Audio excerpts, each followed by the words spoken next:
up, G Show Land, and welcome to another episode of the G Show Podcast. I am G1, and this is the holiday special of the Geek Out. And special it is because, for the love of everything, that Superman trailer dropped yesterday.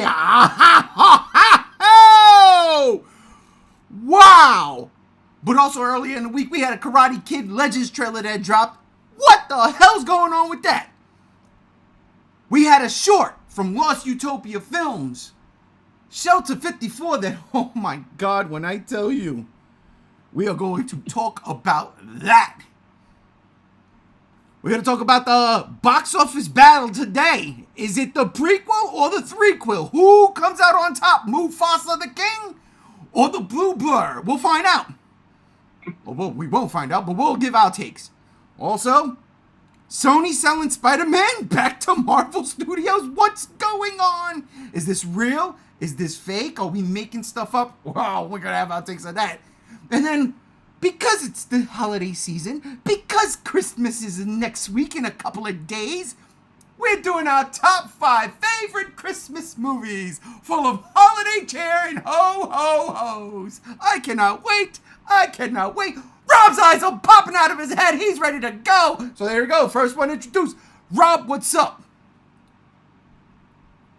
I was abandoned as a child and left on the doorstep of St. John Canty Presbyterian Church in Clifton, New Jersey.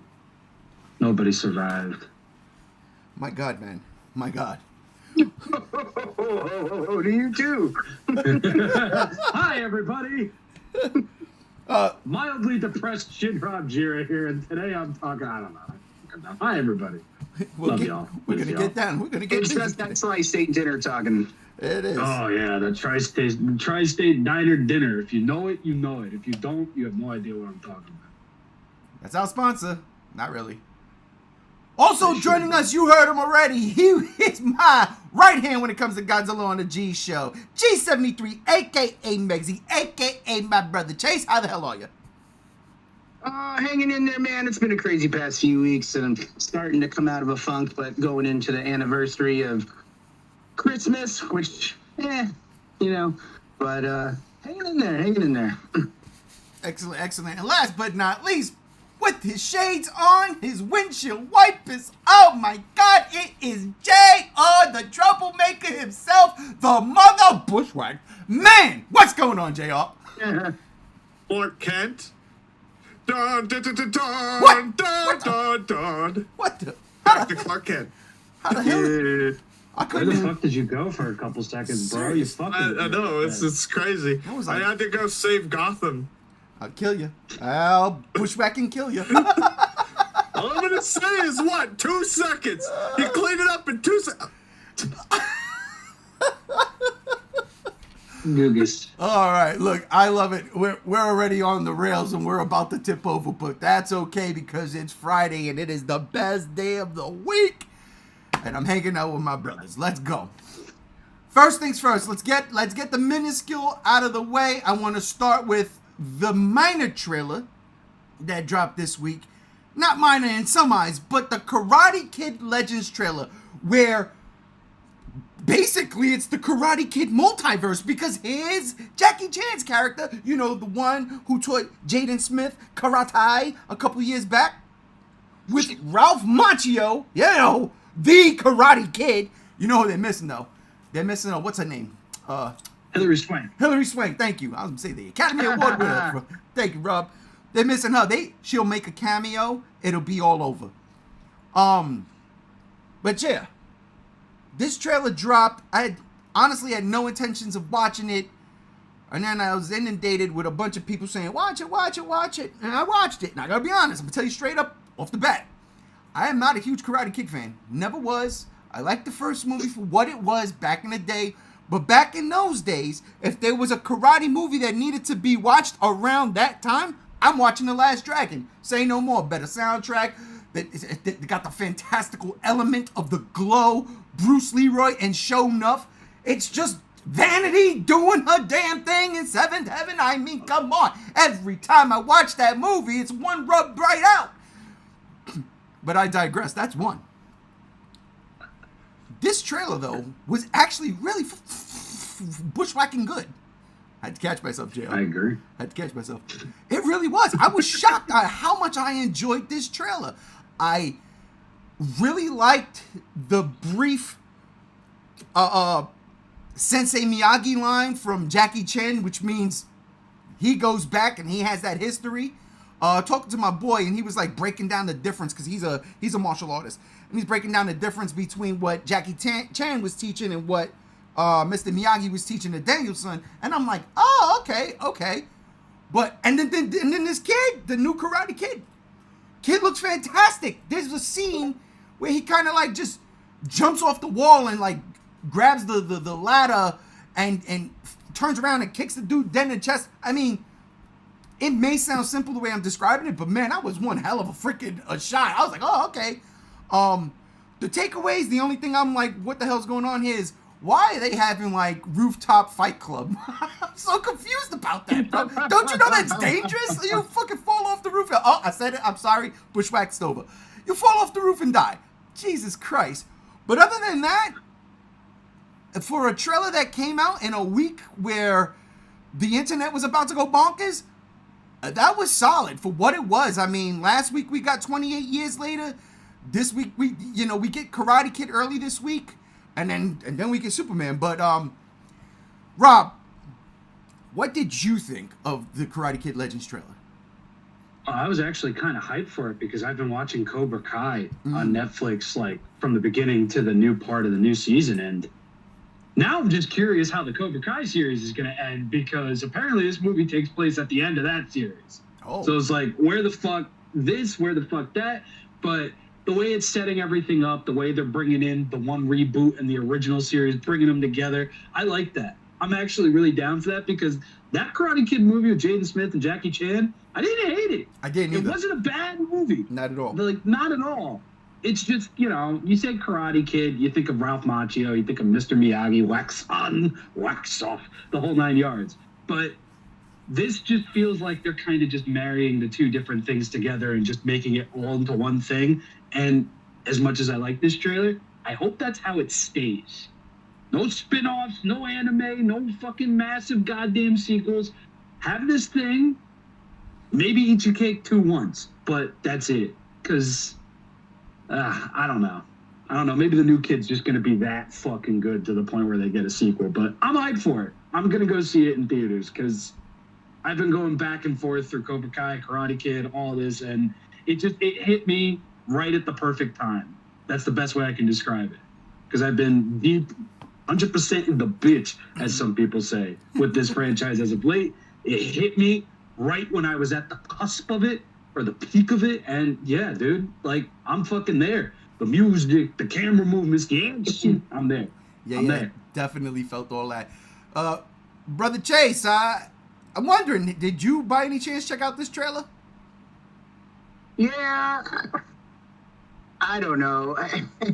I did. I liked the first two Karate Kids. And I remember seeing the Karate Kid with Jaden Smith in it when that came out. And my whole family went and saw it, and I liked that movie too. But I never saw the Hilary Swank one. But I don't know. There was something about this movie to me where I just felt like, I don't know, maybe I should just say, like, the trailer wasn't bad. It looked entertaining and it looked fun and it looked like something I would take my mom to go see. But as for me personally, it just doesn't hit my vibe. You know, I wasn't too interested in it. It like, I don't want to say it felt like it was like shoehorned. Like, it's like, this isn't the right time for Karate Kid. But I also don't watch Cobra Kai either, so I don't know what's going on in that show. Yeah.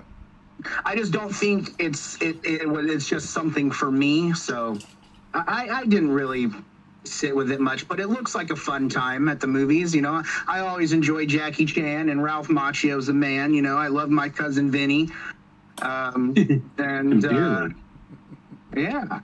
So yeah, I don't know. I don't hate it, but it didn't like get me like super excited. Not like a certain trailer we're gonna talk about later. I hear that. I hear that hot shit. I know. You know what is? I forgot to mention the action sequences with Jackie Chan and Ralph Macchio doing their damn thing. I thought that was dope. I was like, oh, okay. Forgot all about that. I was focused on the kid and the nostalgia it brought. JR, did you see this trailer?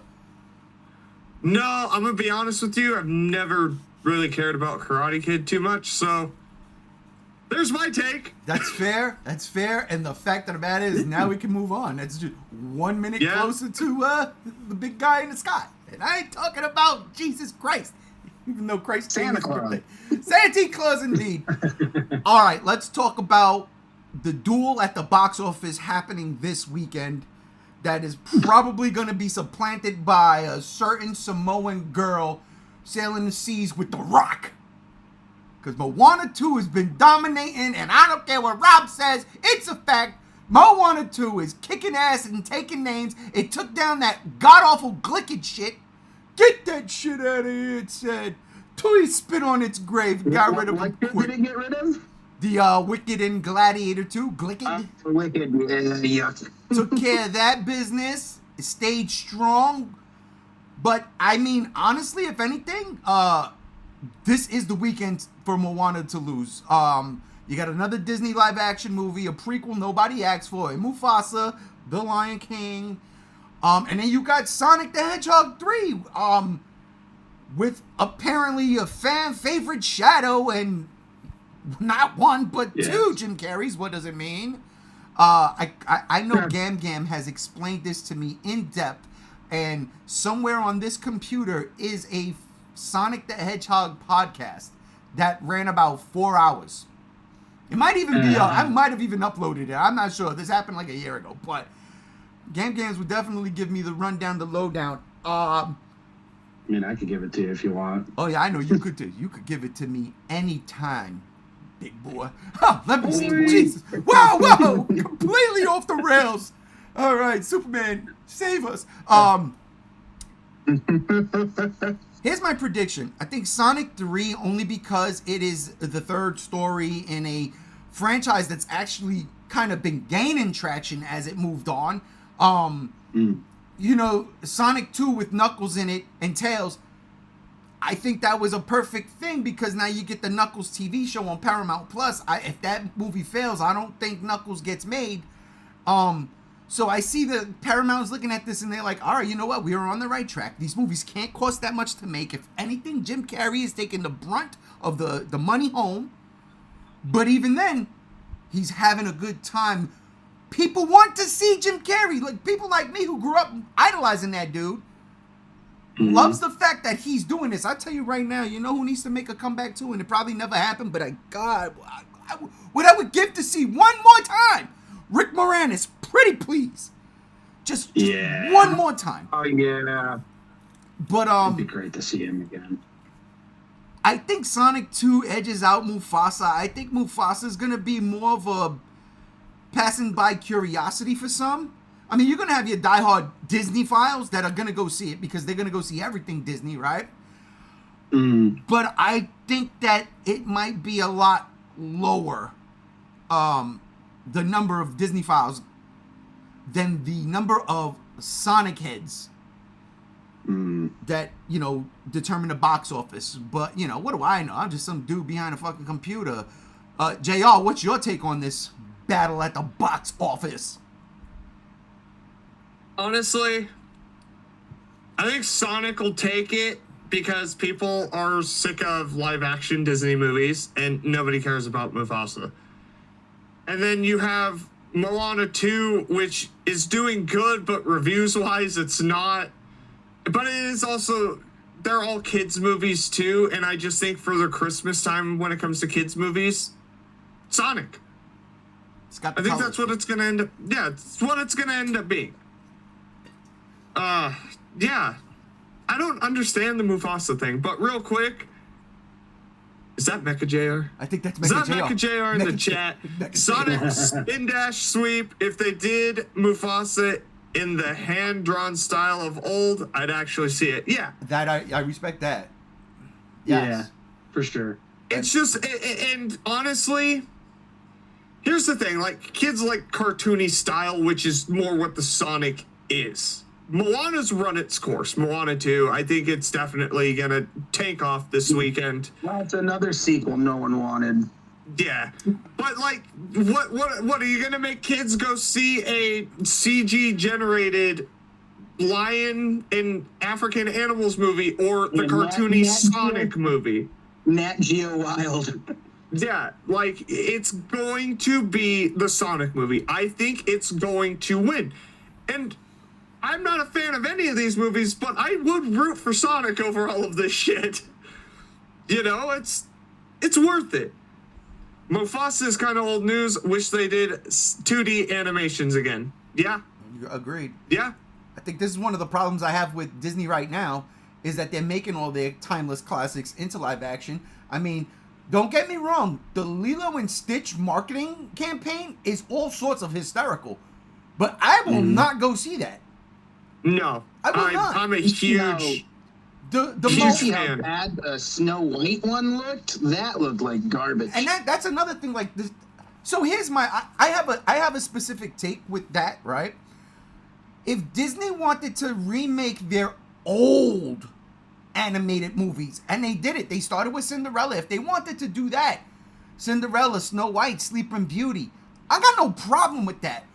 But when The Rock, and this is proven fail now twice, no offense, Dwayne The Rock Johnson, but I got your tickets, okay? I got receipts. The first one, you fucked the DC universe, okay? You came in there swinging your big ass muscles. Don't get me wrong, I love you, Rock, but you came in there swinging your big ass muscle. Talk about, yo, we're gonna make this the fight of the century. You got yourself on the board. Like, this dude was like dictating fucking DC moves. It was kind of crazy. That failed. He went back to wrestling, told Cody Rhodes, yo, you can't finish your story. We got this thing set up here. And the fucking people revolted. They revolted against him. The Rock. People were like, nah, man, what are you doing? And that got scrapped. We see what happened there. Yeah, Cody finished the story. Now I got a beef with Moana, the live action remake. I love that first movie. I absolutely love that first movie. Yeah, that's a good movie. But do we need that shit in live action? I don't think so. Not it's No. fucking 5-6 years old. It's literally, it's like remaking Horizon Zero Dawn. Why? Why? It makes no sense. It's because The Rock needs something to stay relevant. If you look at the last bunch of Rock movies, they've been fail after fail after fail. He's not the guy he was 5 years ago. Nope. But Disney's letting him do it. I honestly think that if Disney would have just did the original old stuff, fine. Hell, they could have went into the 80s at this point in time. It's almost 40-year properties, no problem. But I would have, instead of doing The Lion King, you did The Jungle Book, made sense. I'd have done what the hell are they called? I would have done Cauldron. Oh God, remake that. Yeah. You're right. Put that shit on Hulu. You're absolutely right. I have a problem with them doing like their remakes of now, like the last 25 to 30 years. Is Mulan, Little Mermaid counts because that's almost 40 years old, but Beauty and the Beast, like stop. I digress. That's too. Chase, what do you think about Mufasa and Sonic at the box office? Well, as of today, as of Thursday previews, Sonic is in the lead by about $3 million. Yeah. Sonic made $6 million on previews, and Mufasa only made $3 million. Honestly, I know the projections earlier were Mufasa taking the lead, and then as the past few days, they've kind of been walking back on that, saying no, Sonic is. But to me, I feel like for one, that last Lion King movie made people so upset because it was so just boring. And like, it was just, you basically had one scene where it made everyone depressed when Mufasa died. And then you gave us emotionless animals that showed no remorse for it. And I think people are just like, why do we want to see that again, but in a prequel that, I don't believe James Earl Jones is attached to Mufasa in this movie either. He probably not. Yeah, and I just feel like people just don't really have that interest in it. But also, live action Disney movies have been really kind of like just like stale chips, it feels like lately. And I just think people are like what you guys have been saying. People are just kind of tired of them. I think if I was going as a parent, if I was going to take my kid to a movie, Sonic looks like a kid's movie. It looks fun. And we know kids' movies and holidays go well together, like popcorn and butter. That's a good one. I think Sonic takes the lead. I hope Sonic takes the lead because I want Sonic to succeed. Although I don't watch the movies, even though it's not that I don't want to. I just feel I want Sonic to succeed because I want it to show Hollywood that it's okay to do whimsical movies. It's okay to do character movies that are fun.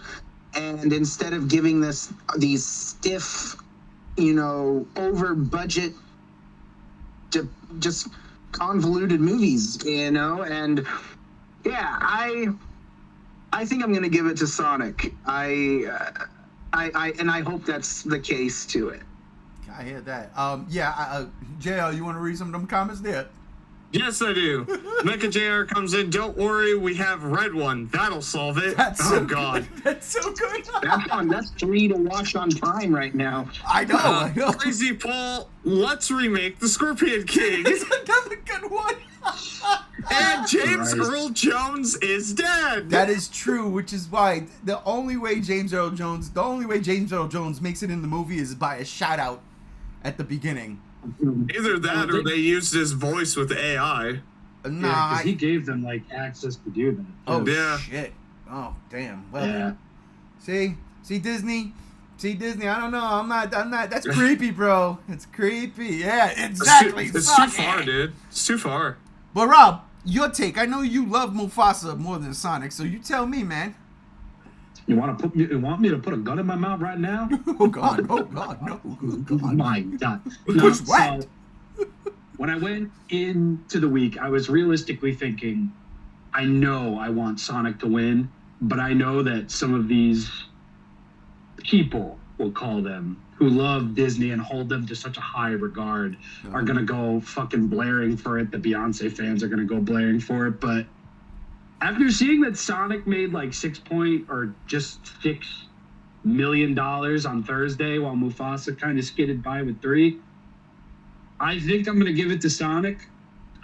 See, Sonic has a bit of an in there, possibly, because we just got Sonic Shadow Generations, and Sonic and Shadow are in that. Sonic and Shadow are in this movie. I'm not saying it's going to help by a significant margin. I am not. But I'm just saying the fact that it's been in the public a bit longer, whether it's Sonic 3 or just a game, kind of helps. Plus, we got the Shadow movie DLC earlier that week, so that helps too. And yeah, I'm going to go with Sonic and Shadow just because, again, like Chase and JR, like all y'all said, if I had kids and I'm going to take them to the movies in the holiday, we're not going to see Moana 2 because it's a friggin' TV show stitched together to be a movie with a little bit of extra crunch time on it. That is Get true. the fuck out of here. You're never going to beat the original. I'm sorry. Stop trying. I wouldn't take him to go see Mufasa because I'm going to stop myself. I'm not going to bring that on this podcast. I would take them to go see Sonic 3 because Sonic 3 just feels like the better movie to go see. It's Exactly. like, yeah, you got Sonic, you got Tails, you got Knuckles, and they're going up against Emo the Hedgehog, Edgy the Edgelord, as I used to call him. And now we got not one, but 2 Jim Carrey performances. Young Robotnik and Gerald Robotnik. Oh my God. What's going on there? Somebody stop me.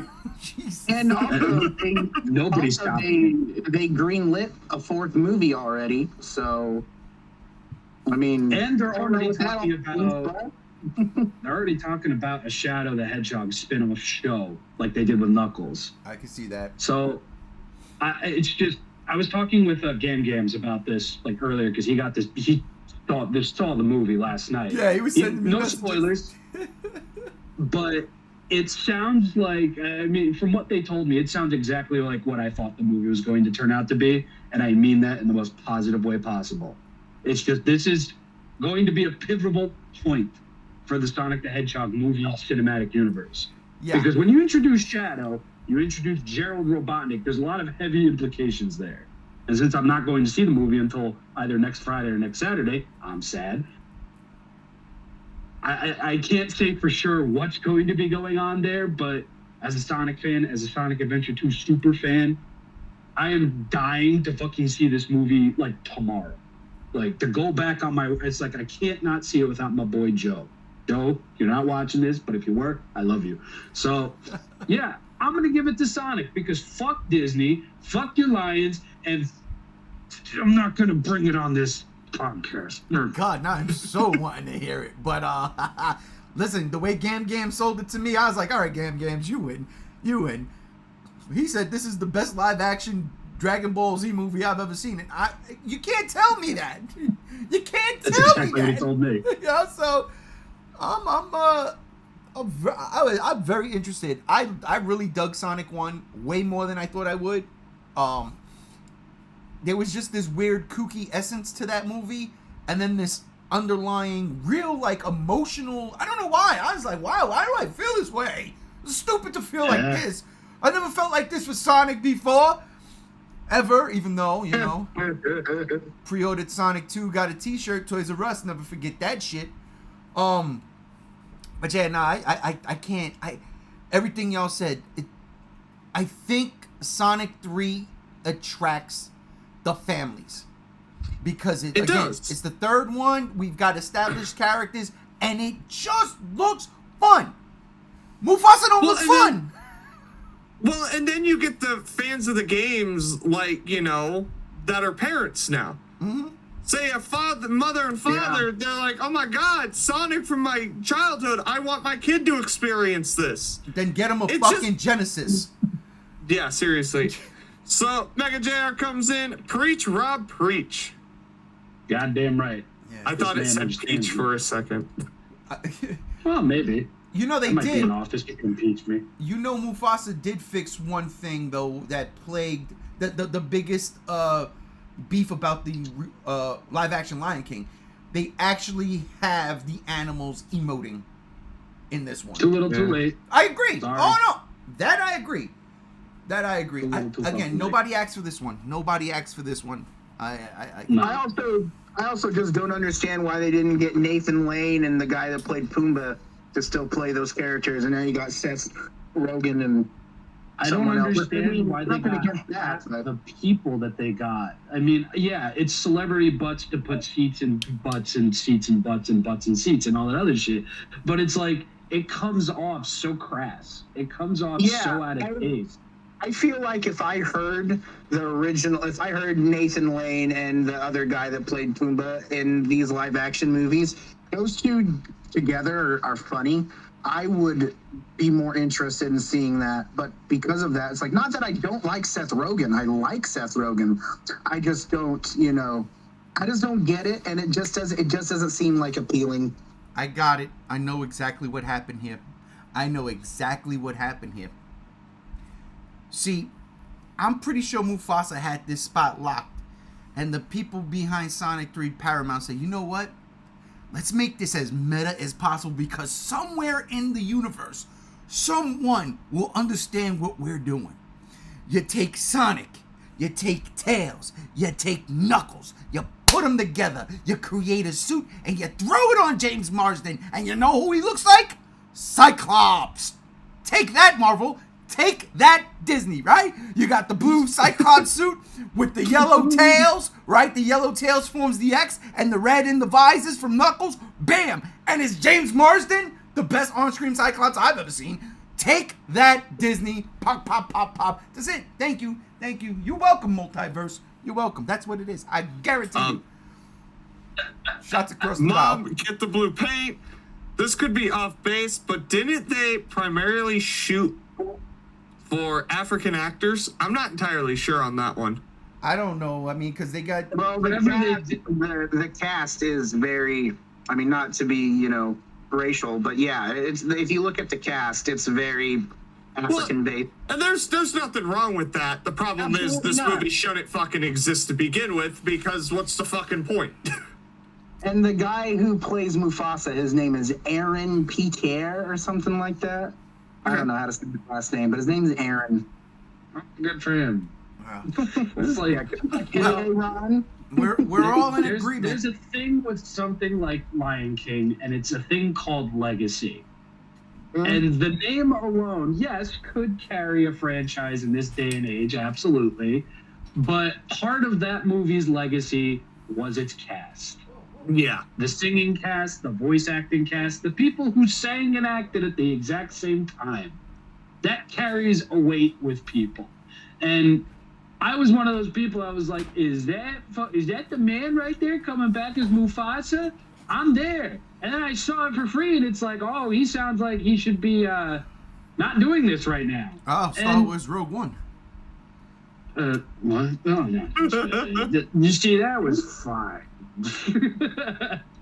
But, like, I don't know, man. Like, that Lion King movie rubbed me in such the wrong way. Like, I'm talking denim on the skin. Wet denim on the skin rubbed me the wrong way. Oh, fuck. And I know they're doing the sequel to correct their mistakes that they made, but it's like, bro, you're correcting the mistakes that you made for a movie that literally had its moment in the sun and then died the fuck off, and now content creators fucking eviscerate it every other fucking, like, 5 months.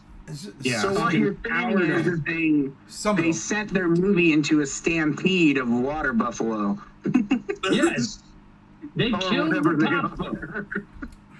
Or, That's what they did. or cute fuzzy animals that run real fast.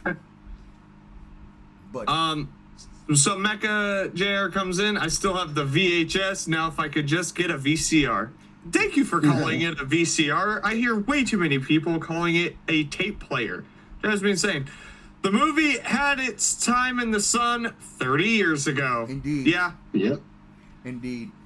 Well, speaking of Facts. having its time in the sun, Sony, Ooh. what are we doing? What are we doing, Sony?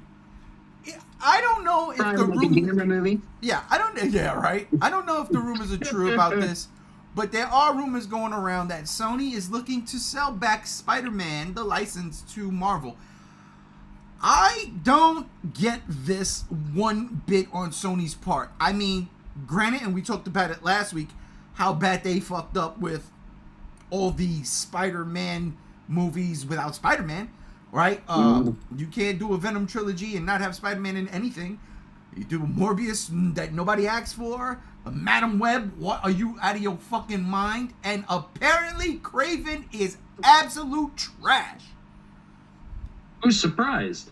Let us know in the comments down below. Yeah, right. Who is Yeah. surprised? You know what I loved?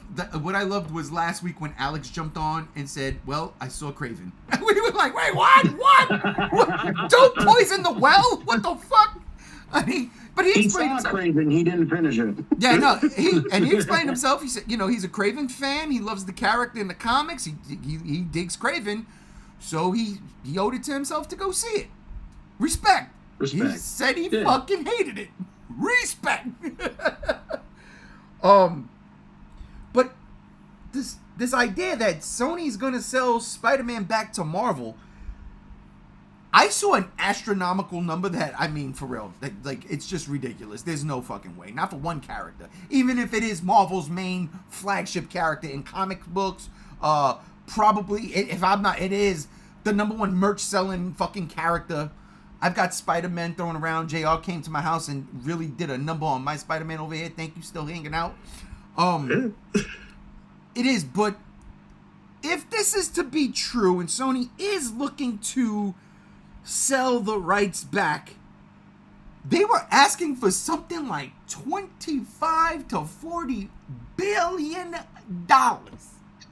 Whoa! Jesus for Christ. one character. Now, this is where I'm like, okay.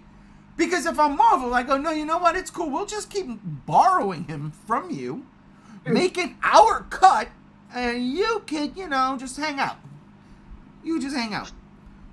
But this shit is all sorts of fucked up. It's all sorts of absolute craziness. They don't know what they're doing. That's not how it works, Sony. You don't get to recuperate all your losses that way. Yeah, right? Like, no backsies. But, yeah, I'll start with you, Chase. What do you think of this crazy-ass news? Oh, my God. I mean, I could understand wanting to sell Spider-Man back after basically, you know, you've had, 4 or 5 flops in a row and stuff. But, I mean, for one, what does that mean for the Tom Holland Spider-Man they said they're just about to begin filming? Well, that's Marvel. I mean, you're not going to finish that now? No, that's on the Marvel. That's on the Marvel. Oh, that's okay. So that movie should be safe then, dude. Then I don't know. I mean, you could. I mean, I say the answer to that is give Spider-Man back to Marvel, so then that way they can have Tobey Maguire and Andrew Garfield back again. But $45 billion. I mean, holy shit! Right? Like, that's like okay. That's literally what it feels like. Is like we're going to recuperate all of our losses by selling Spider-Man back. Which you want to think about it, that wouldn't escape Sony, in my opinion, if that's what they're doing. But the problem with that is like that's just fucking unreasonable. Like, are you serious? Like, Sony, what are you smoking? You know, I've been smoking the last 10 years. Dude, I don't know what's going on with that, but I just think that's ridiculous. I mean, I don't have an issue with them selling Spider-Man back, but they need to come down on that number drastically. Like, you know, if they're really calculating that's how much Spider-Man is worth, I mean, I don't know how it works logistically, but that's just insane. Yeah, Disney can afford it. They could, So, but I doubt they'll do it. Go ahead, JR, my bad. Mega JR comes in. Did Sony somehow run out of cash with all the not terribly well received projects? No disrespect to the first Venom movie. Well, listen, all the Venom movies suck, first of all. Second, they're probably incorporating Concord in that price tag too. nobody wants that. $400 million game.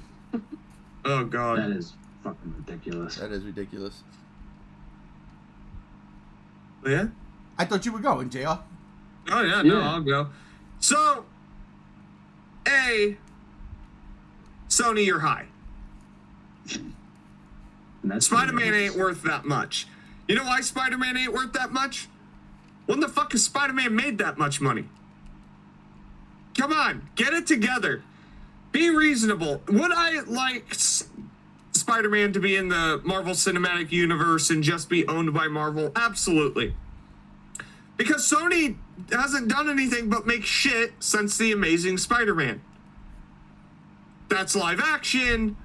You know, they're animated. Into the Spider-Verse movies are some of the best Spider-Man content we've ever had. Period. End of story. But as far as live action, yeah, like, you guys ain't doing anything. You make trash. How is it in 1 year, two Spider-Man villain movies came out? And they're some of the lowest received movies on Rotten Tomatoes ever. Madam Web and Kraven the Hunter. People are saying Kraven the Hunter is worse than Madam Web. How the fuck? That's a scary thing.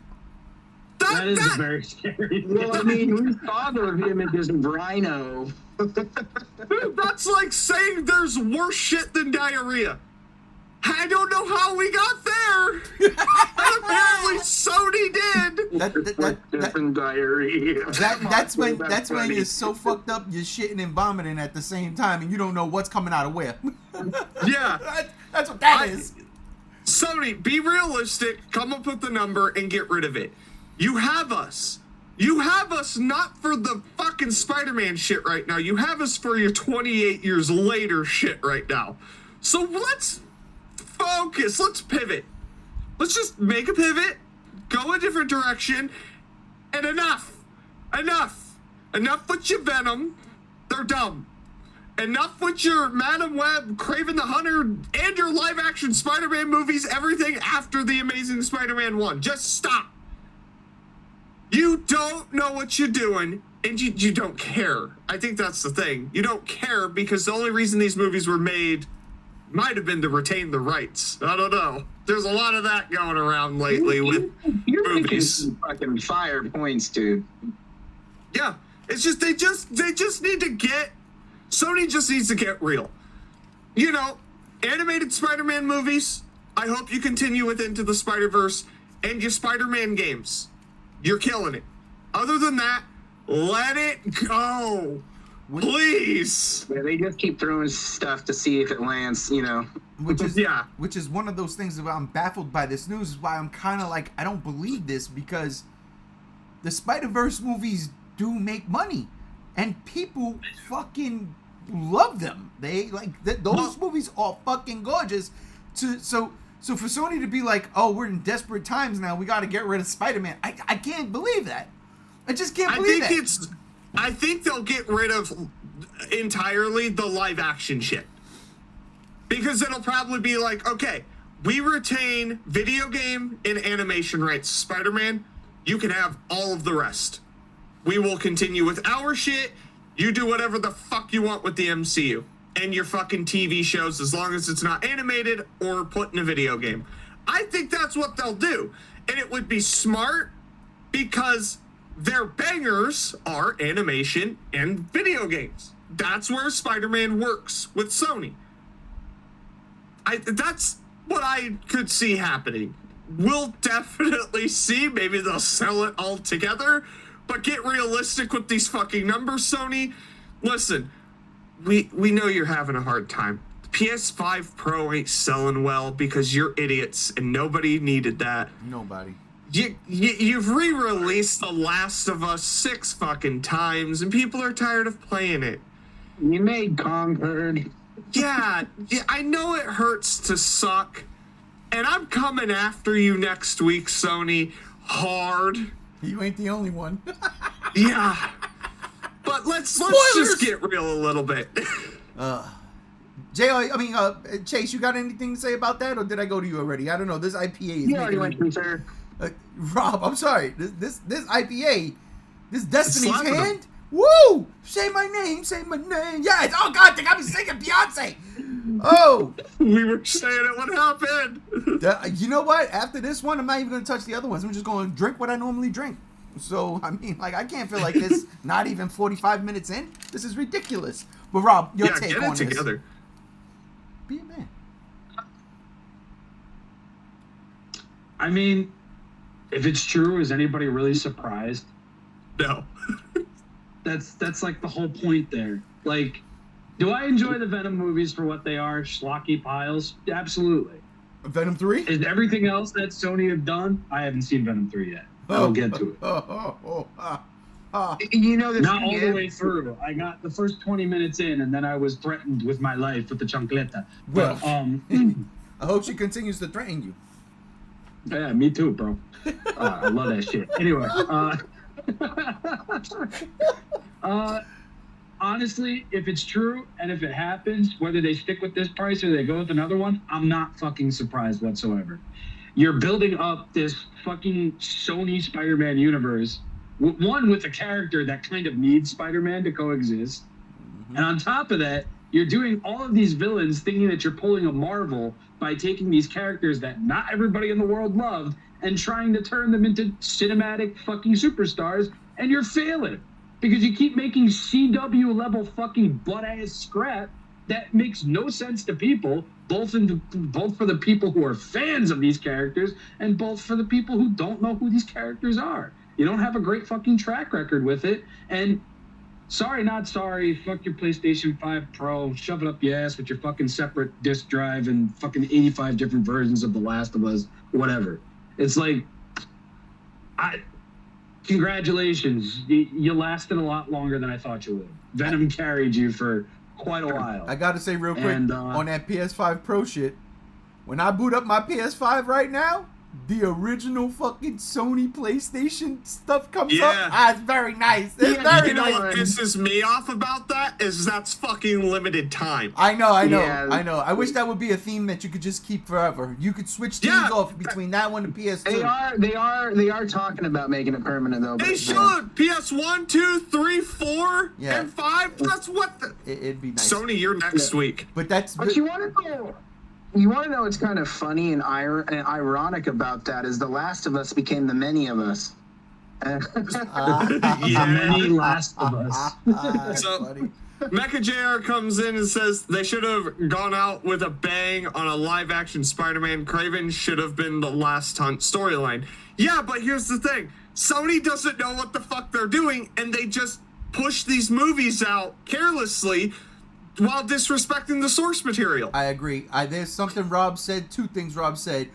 One that I wanted to touch upon and make a funny comment on, and another one where I totally am offended by. You said Sony puts out CW style material. How dare you, bro? The Flash was really good. Arrow was great for its time. Come on. And apparently this Superman and Lois shit that just finished, people going gaga for. I don't know, because Lois Lane was fighting a Kryptonian and she had no powers, and I was in there like, that's stupid. So I didn't watch it after season 1, episode 4. So fuck that. But I digress.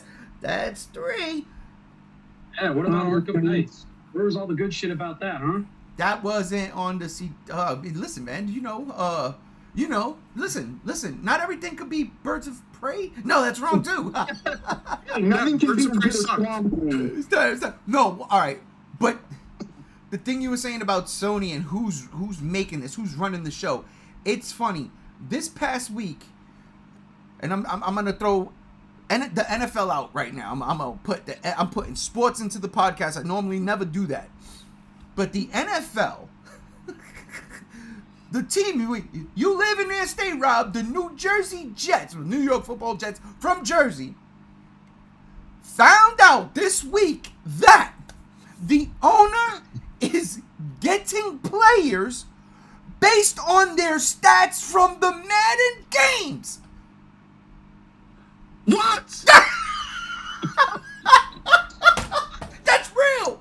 That's Wait. real. Listen, real life human beings. The owner is listening to, I guess, his son or his grandson or somebody, and they're using the stats from the video game to determine which player comes to the Jets. You know how stupid that sounds? That it could be real. It's so stupid. It's real. You know what? You know what pisses me off even more about that? It's a fucking EA game. Yeah. Which inherently means it's not good. Oh shit! That's perfect. What in the holy fuck did I just hear? This is why the NFL's rigged. I've been saying it for years. The NFL, WWE, it's all the same. I lost my mind. I was like, this can't be real. This cannot be for real. And Oh my god. that shit was carried on there. But that's when Rob made his point there. That's what I thought of. Like, who's running the show? And I'm like, 15-year-olds. It's gotta be. 15-year-olds playing bad EA games. And again, like, my big beef with Sony is, why go for the Rob? He said it again too. Like, or it was JR. Nobody heard of these characters. Like, legit, comic book fans know them. But even something like Morbius and Madam Web to me were the two biggest.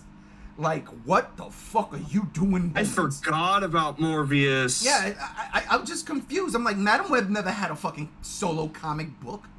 She's a fucking,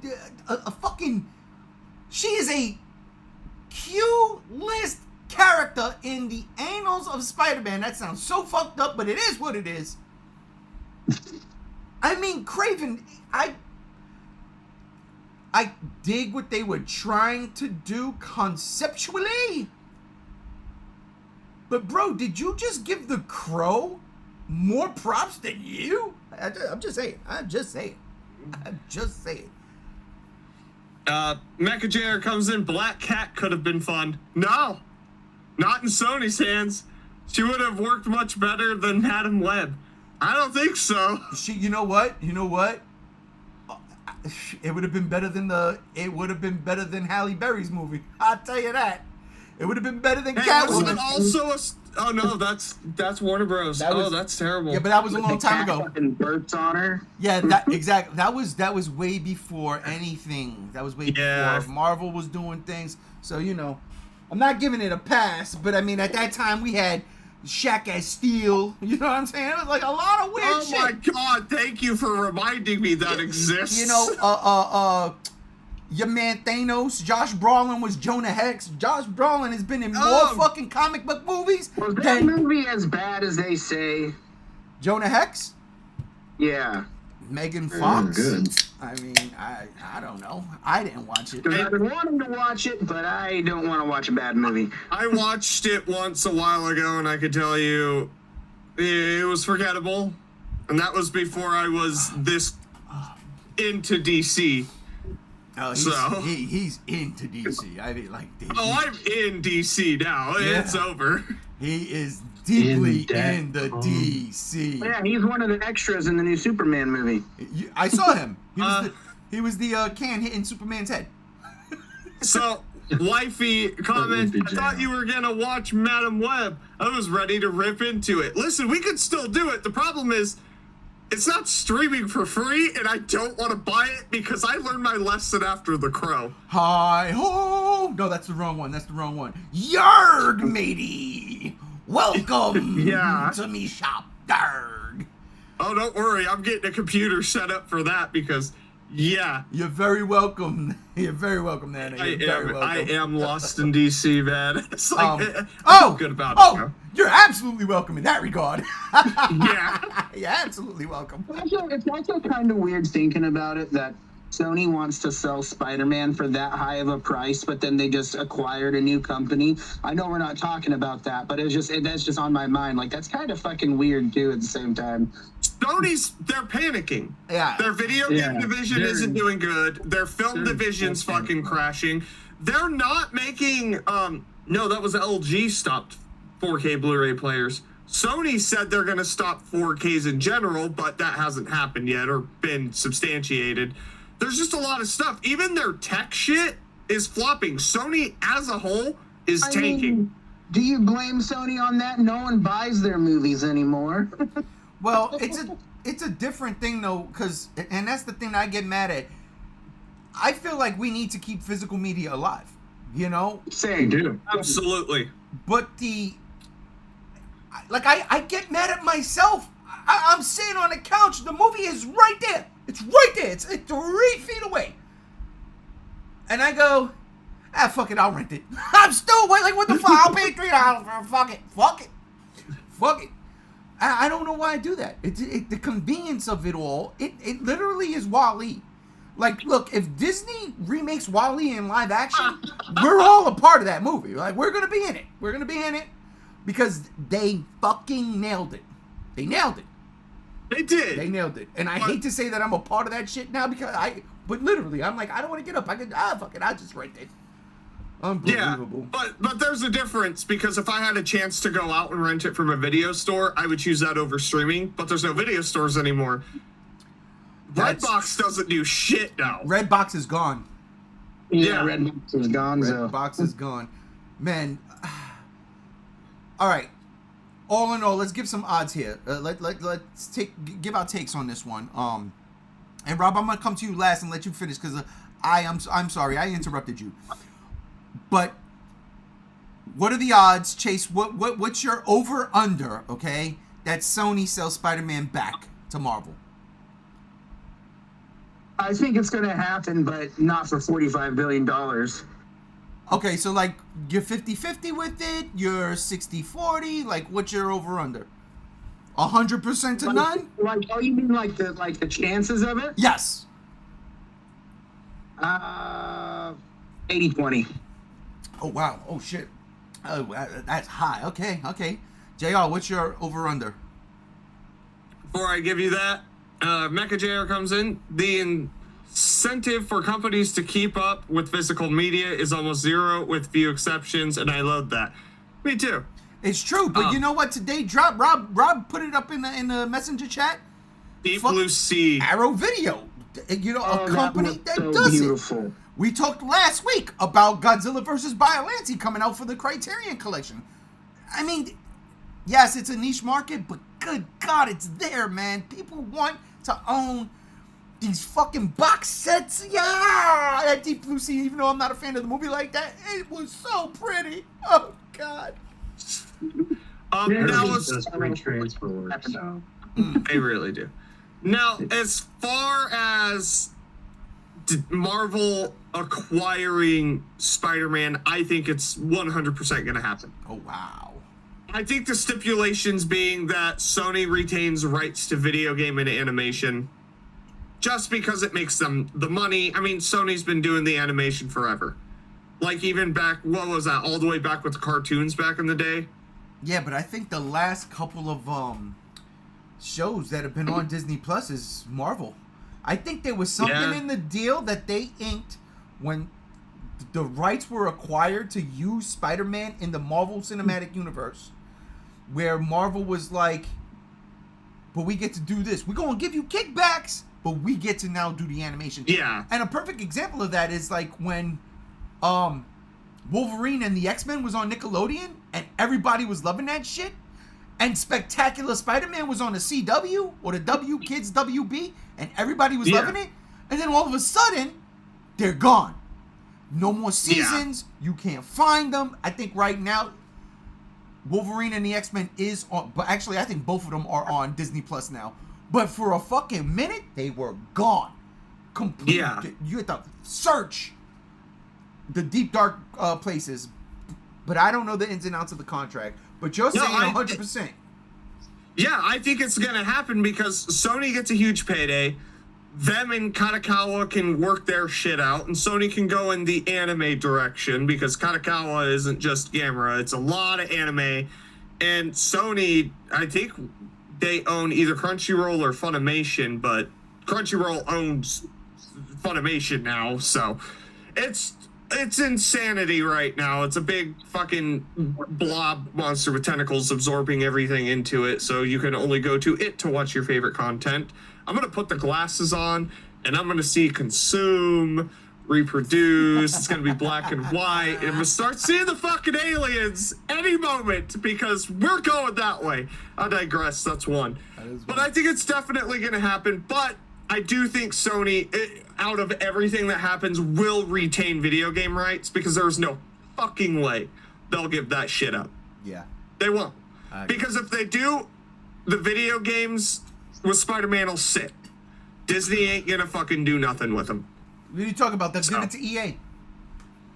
Oh, don't say that. Wait, EA, NFL, Madden. The one thing about the last Spider-Man game, though, is that it did not meet sales, what they projected. They charged $70 fucking dollars. Of course it didn't. In a recession. Of course it didn't. I didn't pay $70.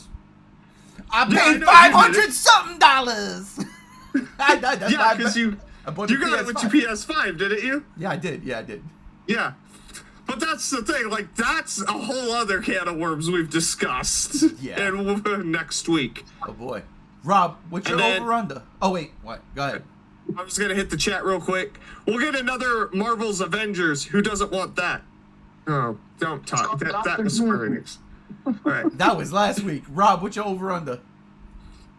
I think I'm pretty much in the same realm as Chase.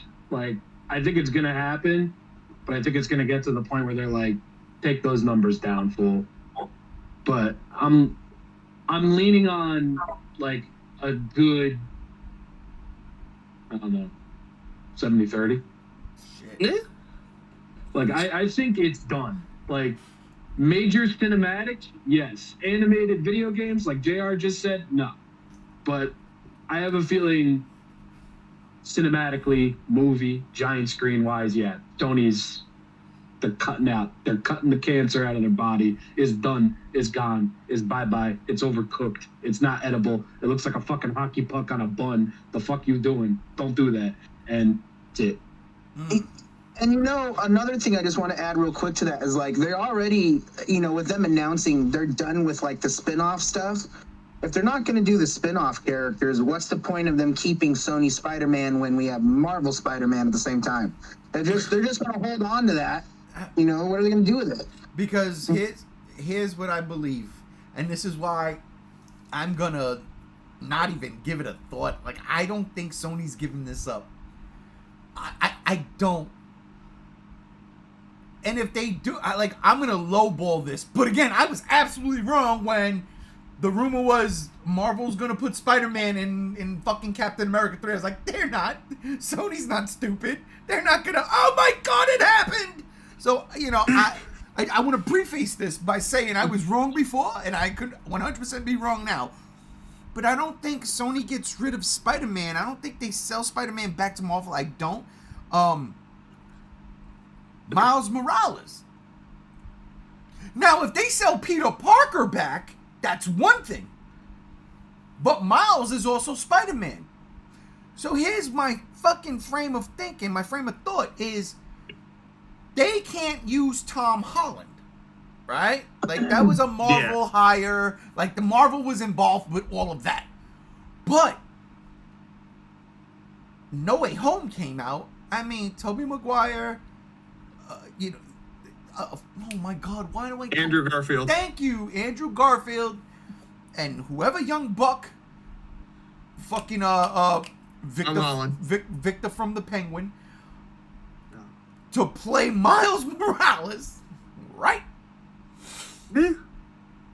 But not only that, then you got the Spider-Verse movies.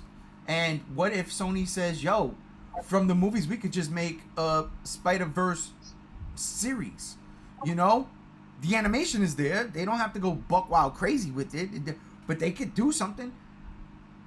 I think with Andrew Garfield and Tobey Maguire still in their back pocket, they can still do Spider-Man movies. They could do buddy cop movies. Whether they travel the multiverse or not, or they just go to each individual's universe, that's where I'm like, I don't know, because that last Spider-Man movie was such a fucking hit.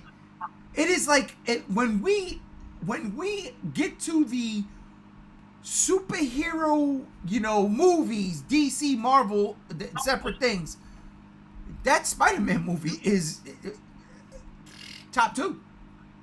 I don't know which one it falls in, but it's top 2 when it comes to it. And Sony has 2 out of those 3 characters. Marvel doesn't. Marvel can't make a fucking Spider-Man movie to use Tobey Maguire. Marvel can't use Andrew Garfield as Spider-Man. But they absolutely can do Tom Holland. Yeah. They're going forward. The 4th one is happening. Filming starts soon. So, and Tom Holland said this is going to be his last one, so. He says that now. But there's still Avengers movies. $2 billion. Yeah, he's still got Avengers movies he's got to do. He's got to see Doctor Doom and cry. Oh my God, you got Tony's face. I'm going to add to that. Robert Downey Jr. did say that Endgame was his last, and that motherfucker's coming back as Dr. Doom. So money talks. Well, also, Robert Downey Jr. also had major flops the past after that too. Yeah, so did Tom Holland. It was called Uncharted. That was bad, but Uncharted didn't flop. They're making a sequel for it. No, Uncharted was terrible. Sony. This is why Sony is going bankrupt. This is why. Wow. All right, we're an hour in. We yapped about The Karate Kid. We gave our take on the box office battle. We swung around Sony and Marvel for a bit. I think, ladies and gentlemen. All right, let's ask. Let's do a poll. Let's do a veto. I mean, not veto. Let's go to the committee panel. Do we do Godzilla or do we do the Man of Steel right now? What's the next topic? Godzilla. I'm almost thinking Superman should be last.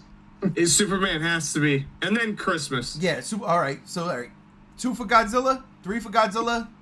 That's it. Unanimous, ladies and gentlemen. Unanimous. This weekend, Lost Utopia Films on YouTube put out possibly the best found footage film I've ever seen in my life. Shelter 54. This ongoing series that they are doing that started with Living with Monsters about 9 months ago continues, and oh my god, they fucking nail everything. It literally gave me a recap of Godzilla vs. Biollante updated for modern times using Shin Godzilla in an absolutely brilliant fucking way.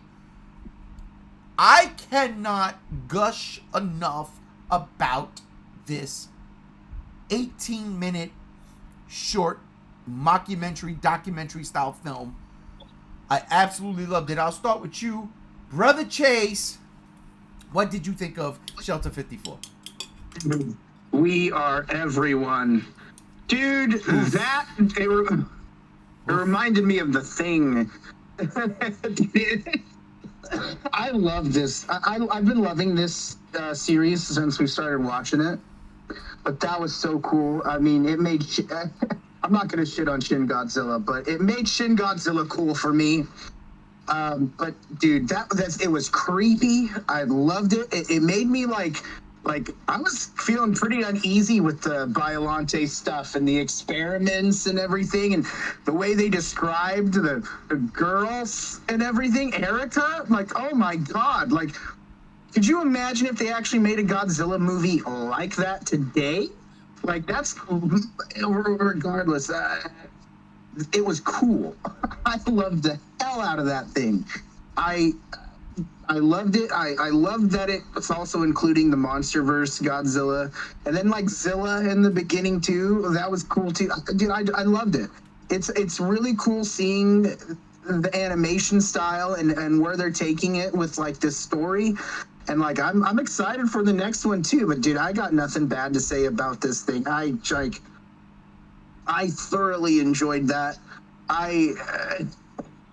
The animation, like, for the battles is just really cool to watch too, and it looks like there's like a budget to it too. Like, they put a lot of talent into it, and I don't know, that video was just really cool. There were so many cool ideas into that, and I was thoroughly just shocked by it because it was awesome.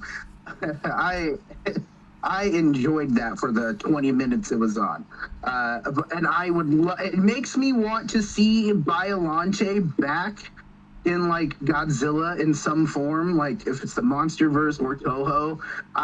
It made me miss Biollante, and it's also kind of weird too. Like, maybe it's intentional, but, like, with all the Biollante stuff coming out right now, like the figures and merchandise, and I don't know if, like, is Biollante's anniversary coming up or something that we don't know about? No, that's 89, so it's not even close. Yeah, it's like there's the Criterion movie, there's a whole bunch of merchandise for Biollante out right now, and then, like, I'm seeing tons of Biollante just homages, and I'm just like, does something happen I'm not aware of? But either way, I'm not complaining about that. That thing was spectacular to watch, and I want them to do more so much. Seeing Shin Godzilla with tentacles was almost like, it wasn't even shocking that happened, because Shin Godzilla just looks like that type of creature that would spawn tentacles, and it was just so clever meshing those monsters together, Biollante and Godzilla and Shin Godzilla together like that to make, like, a Godzilla version. That was genius. I thought that was so cool. But yeah, I don't want to keep going on because I'm just going to keep saying the same things, but I loved that video. It was a great 20 minutes. I hear you. Rob, as I was talking before I went to Chase, you shook your head. What's up, bro? You going next? What? My God, let me tell you, I was offended. This steaming pile of shit, this awful piece of media.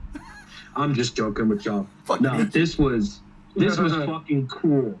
And You know, Biolante, just like Hedora before her and everything, super underutilized. Certain things, little hints and glints of like, oh, that could be, oh, this bit, that is taking that concept and just running with it. Like, a fucking giant fuck-off mosquito and Zilla stomp on a motherfucker, turn him into goddamn ecto-cooler, and turning these people into a horrific amalgamation of nature's design. That's just cool shit. No matter what way you wrap it, no matter how contrarian you fucking are, it's like, all right, wasn't expecting that. But I'm sitting here and I'm like enjoying this. They're contacting the one girl that still is like fully conscious and isn't fully melded into the being, and she's talking. I feel everything, we feel everything. Like, ooh, you know when you get scared and your balls shoot up into your body? That was me the entire time after that, bro. My voice was 6 octaves higher with that shit.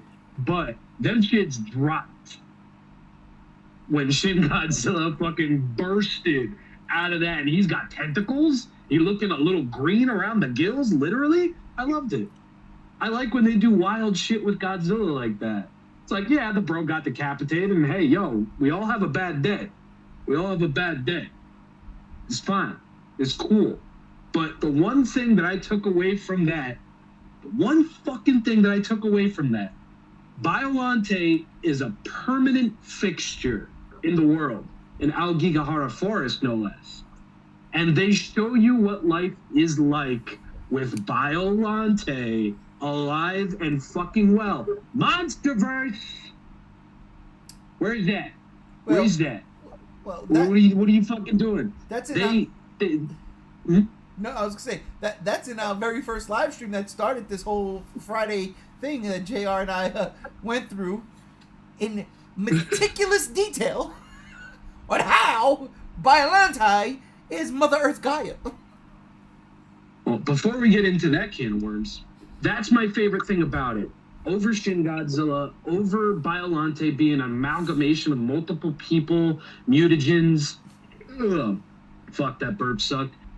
That having a monster like Biolante being a permanent fixture in a very not like Aogigahara Forest, if you know about it, you know about it. It has a legacy. It's known as the Suicide Forest in Japan. Yeah. It's very the implications of Biolante, which is life in and of itself, taking root in a place where many people have sadly taken their lives, that the balance of all that, the flapping of the titties of all that, that's just good shit. That's cool shit. I mean, I've seen people saying that was like culturally insensitive, but it's like, guys, it's a fucking SFM animation. Get over it. They passed into the forest and laughed at a body they saw. Yeah, exactly. But that's the kind of stuff that I like to see. Again, Shin Godzilla gets decapitated after he grows a fucking tentacle out of his asshole. I don't give a shit. That was cool. That was really cool. You gave it importance. Shin Godzilla looks like a motherfucking piece of meat that got scorched to death, and he's barely hanging on thanks to all the melted barbecue sauce in his crevices. Jesus Christ. And now you gave that meaning. You gave that fucking meaning. Yeah. It's this in-between creatures, not this fully formed thing. And it's cool. It looked like how Orga was trying to turn into Godzilla, but Biolante-wise with his G cells. And that's what I loved about that. Like this plant thing trying to mimic something. Like that was just, that was cool. It made me scared. It made Godzilla vegetarian. Yeah, it definitely did. We definitely got Swamp Thing Zilla, and I'm all for it. And you know what? I see what you did there. Bunny Rabbit, Detroit style, 8 Mile. You preempted my whole ha, and Godzilla killed Shin Godzilla by saying, and sure, he got decapitated. So you pulled the rug right out from under me. Thank you. All right. I knew it was coming. It was gonna come. It was coming. But at the same time, that version of Shin Godzilla, all right, but that is something where I'm like, that makes this thing so much better for me, right? And the way you just said it, like, they gave reason for Shin Godzilla to look like that. There was a reason. Dude, I mean, it was the little things. Why was the only person they can talk to in Biollante named Erica? Well, that's Dr. Shiragami's daughter's name. It was fucking perfect. It was perfect. You know what really creeped me out, though? She could only talk by moving her eye a certain way. She moved. Yep. And then hearing that real creepy 1989, 91 computer generated voice. The pain. I feel everything. What? That shit is fucked up. Mm-hmm. Then on top of that, you go again. You give Biollante the rose form, and instead of the teeth, it's a giant fucking eye. What type of Resident Evil bullshit are we on right now? I loved it. I fucking loved it. And when they blew her up, and the way that shit was shot, that felt so fucking real to me. This thing blew my mind. Absolutely fucking blew my mind. Everything in this thing was fucking fantastic. Again, I did not hate it. You know what? Now I think about it, there was one thing that was missing. One thing that was missing, and I run around and I say this shit all the time. These two lines. One, kiss you guys. That line. And then the second line, all right, we've got to Godzilla shows. Ha! That's it. That's it. Those are two lines. I say this shit all the time. Oh, that, yeah. Oh, God. It was so good. JR, man, what was your thoughts on this shit? So real quick, Mecha JR says, gee, who do we know that might tie into a Biollante storyline in recent memory? Still on that Hopium for Midas One sequel featuring Biollante. Yeah? I can see it. It's pollution. Yeah, Takaki's saying Hedora, It's pollution. It's pollution. So, which I can totally dig. So my thing with this is I watched it and I kept thinking, wow, this is where the Monsterverse should have gone. Instead, we got GXK, the New Empire. This is where it should have went. Look, it was set up with 2014 and Kong Skull Island because there's horror elements in those. King of the Monsters jumped the gun with it. It did, but it still could have worked. GBK just ran with that direction that King of the Monsters was setting up. There was that other path that I was saying back when 2014 came out that let's keep this cryptid. Yes. Let's keep it cryptid. Let's make it unsettling. Does it have to be horror? No. But there's something inherently horrific about watching this and having that unsolved mysteries static tape vibe. It's unnerving and it's prevalent in 2014 in Kong Skull Island. And it just seems like this guy gets it. Because this is the second video I've watched from him where it's like, this is where I wanted the Monsterverse to go, and this man understands it. And he's doing what the Monsterverse did it, because let's be honest here, what Godzilla are they using? Monsterverse Godzilla. Yeah, Shin Godzilla's in it, and it's Biollante, and it's great. Zilla's in it, that's great. The mosquito, which I was thinking about a wasp, and I was like, oh my god, the animated series with the giant wasp, and I was like half awake when I watched it. But wait, what was the mosquito's name? Mosquitera? This is like crazy. Mosquitera. I love it. It's like, because it's simple, but it works.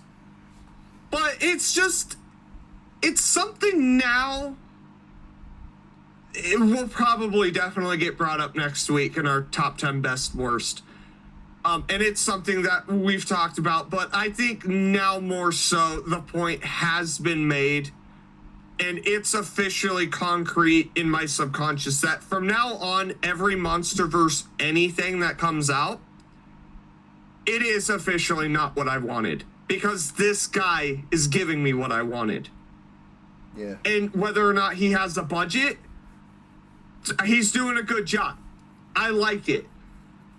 That's a I whole don't know, squad. man. Like, it's a whole squad. It's a team of them. Yeah, it just they're doing it's just giving me what I wanted from the Monsterverse. And that's one of the things going into King of the Monsters. When I saw it the first time, I hated it so much, and I ended up loving it later because I accepted, okay, where I wanted the Monsterverse to go, it's not going. So I have to accept this new direction. And you know what? It's not a bad way to go if you're going that direction. But it's always just been there. And like, man, what if the Monsterverse just stayed dark? Yeah. What if it just stayed somewhat grounded? Mm-hmm. This is what it is. And it's creepy as shit, and I fucking love it. You're absolutely right. And you know, like the idea that it's called Shelter 54, it literally the fucking the Monarch show showed us that there are shelters and shit.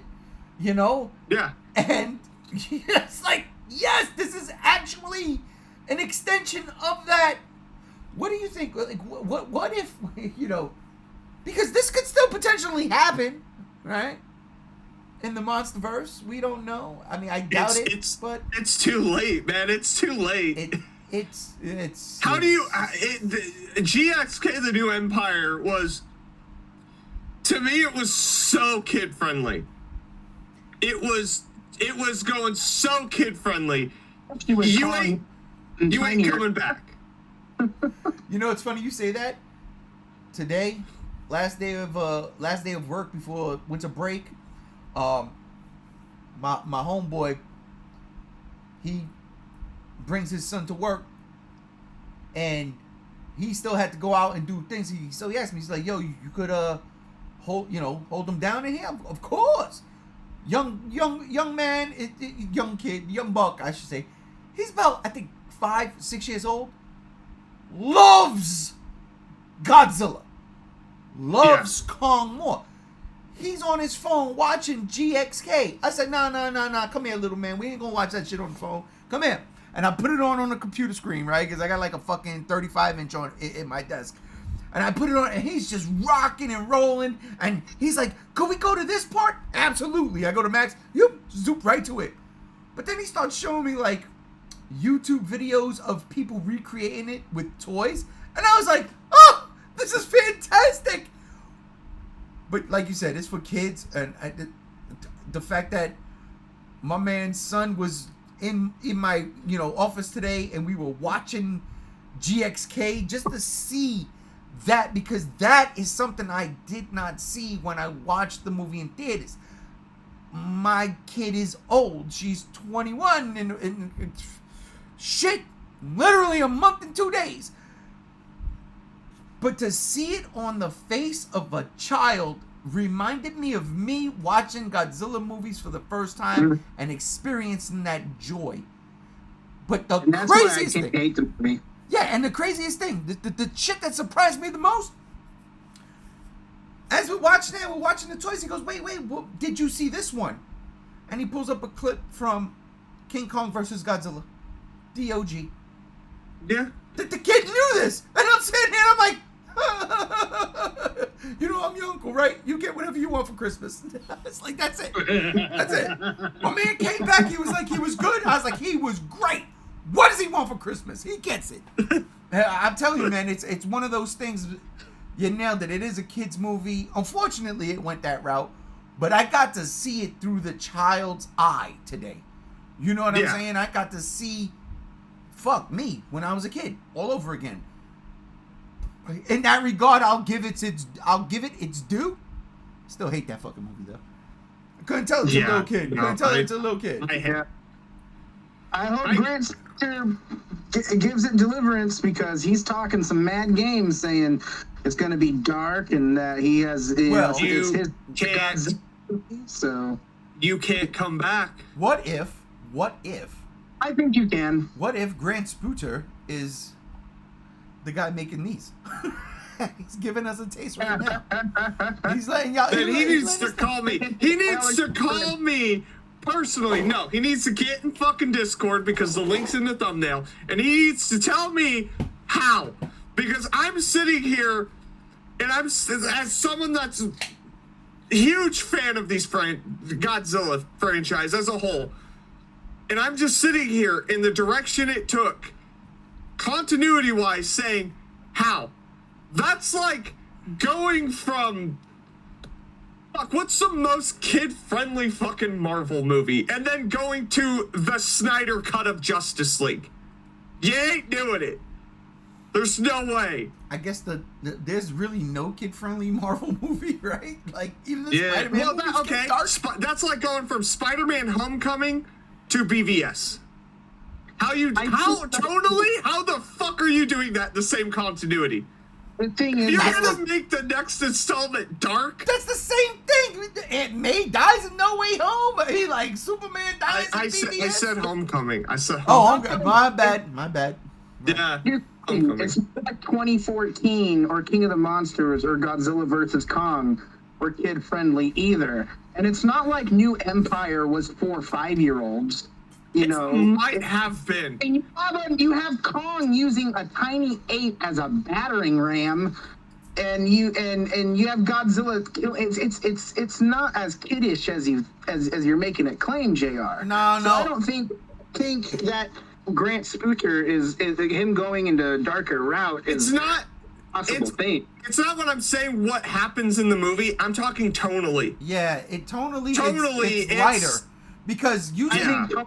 It's just weird. It was bonkers. But in that regard, yeah, it's like it was written by an 8-year-old. Yeah, because like Adam Wingard. That thing you just said about Kong swinging around the little Suko as a weapon. That's funny. It's fucked up, but it's funny. It is funny. It's like it. That's supposed to be played for laughs. You know what I'm saying? Think about it like this too. Everything Godzilla does in GXK is a fucking wrestling maneuver. From the first fight with Scylla, or whatever his name is, Syphilis, whatever the fucking that one was. Scylla. Syphilis. There's a shoulder fucking charge. You just made a gonorrhea joke. You don't hate King of the Monsters. But that goes back to what Chase is saying. Like, no, the jokes were Transformer jokes in that movie, right? Remember the Transformer jokes, the peeing on the fucking leg, all the stupid shit. I could do without because that's not what was set up, but I digress. We've done that thousands of times. Yeah. Godzilla in GXK is a fucking WWE wrestler. Yeah, he's Cody Rhodes coming out to kick some ass. And then he gets an upgrade. You know what I'm saying? Like, he's being a prick in the beginning. He's being a heel. Right? Like, he goes and he kills this fucking thing for no reason just to siphon its power. Just to siphon its power, right? That's a heel fucking dick turn move. But then all of a sudden, and then in the bam! Kong game, they show a baby Tiamat. Oh, God. But it's... I'm okay with that. Like... That's a whole other podcast there. Yeah, that's saying I don't think Godzilla in the Monsterverse, I don't think it's gone down too far where they can't get a hold of the reins. I mean, we also have Monarch Season 2 coming out. It's supposed to be out next November, so... Oh, okay. That's perfect. Right before the new Return of the Living Dead. I am so down. Oh, dude. Yeah. But, all right. Ugh. Listen, that's... Shelter 54 was fantastic. Like, I think we can all agree with that, right? Yeah. Mm-hmm. Hell yeah. I can't wait. Chicken nuggets, hell yeah. I can't wait to see what the next installment is, and even if we have to wait another 8-9 months, I'm okay with that. Whoever's doing this, massive props to you, and seriously, I don't do these things, but I swear to God, what the fuck? I will pay you. Seriously, what's that shit? Crypto? Not crypto. No, like send me money on this thing. Oh God. Patreon. Patreon. I will join their Patreon. I really would. I joined their Patreon before I joined my own Patreon. I would join their Patreon. So real quick, Mecha Jr. comes in. He knew he was going to face off against Shimo. The plot demanded Godzilla have omniscience. Omnipotence? Omniscience. Yeah. Yeah, sorry, I'm dyslexic. Get as many Dragon Ball Z power-ups as he could before the confrontation. I don't want to talk about it. For all his power-ups, he still speared Kong and then suplex city'd his ass. He didn't even need to use nothing. And then he went up against villains that were lesser than King Ghidorah. That's and next week. Yeah, that's next week. So, books aren't canon. All right. Okay. All right. It's gonna be hard, dude. Let's get to the one here. Let's get to the one here because this right now. Look. I was so nervous for this, so nervous. Yet I felt confident, right? But at the same time, there was a little voice in the back of my head saying, "How much did you really like the Suicide Squad movie?" And I said, I did like it. I did. I really do like it. Fucking Starro, giant monster. I tell everybody this. You put a giant monster in a movie, I'm automatic. You got me. But in the back of my mind, it's like, how much did you really like it? And I'm like, well, it's better than the first one. And then it got a kick-ass fucking sequel in the form of a show with Peacemaker. So yeah, no, I really didn't like it. But now we're fucking with Superman, and now we're fucking with changing the entire game. Because for whatever amount of years, 11 years to be exact, because Man of Steel came out in 2013 when I first moved out here. Man of Steel came out that May, because the day my wife flew back home after we got in our apartment out here, we were out here for a weekend, a long weekend. She had to fly back home to finish work, and my daughter had to finish school. The day she flew out, I went to the movie theaters and I watched Man of Steel. So Man of Steel, 11 years ago, a decade. We have a decade with the Snyderverse. So there was a lot riding on this. And I love Man of Steel. I fucking love it. To me, it's one of the best Superman movies ever fucking made. I love that movie. And I love Zack Snyder's Justice League. Everything else is what it is. Ups and downs. So a lot was riding on this fucking movie and this trailer. And I'm gonna say one thing, man. The hate this trailer gets, seriously, the hate I've seen, and it wasn't a lot, but the hate is for clickbait. And that pisses me off, because this trailer is one of the fucking best. This is how you do a superhero trailer. This is how you do it. Yo, I could not believe I was literally watching this trailer. Nobody was at work yet. The lights were still off in the office, in the main office. My door's open, and like I'm doing right now, because of allergies. But yesterday it wasn't the allergies. Yesterday morning, when I'm wiping my eye at 6:05 in the morning, because I was like, oh shit, the trailer. This is it. This is the beginning of the new DC universe, cinematic universe. Even though I already started with Creature Commandos, and I swear to God, I implore everybody, watch that. Episodes 3 and 4 fucked me up. I loved them. But this James Gunn done fucking delivered in a trailer. Now it's just a trailer. It is just a trailer. The only thing I can compare this to is his Guardians of the Galaxy Volume 3 trailer. This blew that shit out the water. I have seen Guardians of the Galaxy Volume 3 once, in the theaters. I gotta watch it again. I wasn't in my right state of mind then. There was things that was happening at that time in real life. I gotta watch it again, but I thought the movie was overrated. This, on the other hand, this trailer gave me the embodiment of Superman I did not know. I needed, wanted, that I did not know was there. The beginning of the trailer starts with a fucking decimated Superman. There's no hope in that. Superman's all about hope. There's no hope in a fucking Superman laying in the snow looking like Yamcha, bleeding, spitting blood out the mouth, and wheezing. If you're wheezing, that means something wrong with your lungs. You're Superman. It's daylight. It's not even nighttime.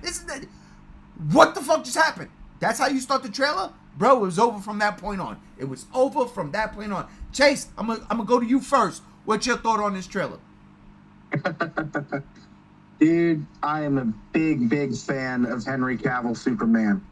I didn't really care much for Justice League stuff and Batman vs. Superman, but I still was there for Henry Cavill. And I remember months ago, you and I were, having a banter back and forth, friendly banter back and forth, and you were saying your stuff. And I was, I wasn't sure where I really stood on it, but I thought it was kind of funny. Dude, this trailer was really cool. And with that being said, I will say, sir, you have the right to be saying that you told me so. Dude, I thoroughly like this trailer. I'm actually really looking forward to seeing it. Once Crypto popped on the screen, I was like, okay, this is going to be cool. And I don't know why, but that wasn't just it. I really liked the way it was pieced. It looked interesting. It looks fun. And I think the one thing about it with what James Gunn said is he said, he wants this movie to inspire hope and make people feel hope. And that's kind of how I was feeling during the trailer once it started progressing, was I felt a little bit of like, hey, this is kind of warm and uplifting and heroic and empowering. And I liked that. And I really liked this trailer. Seeing Nicholas Hoult too in it was really cool. I didn't realize he was going to be in it. So seeing him in it was really cool. And there was a lot of characters too, like Hawk Girl and stuff that looked cool.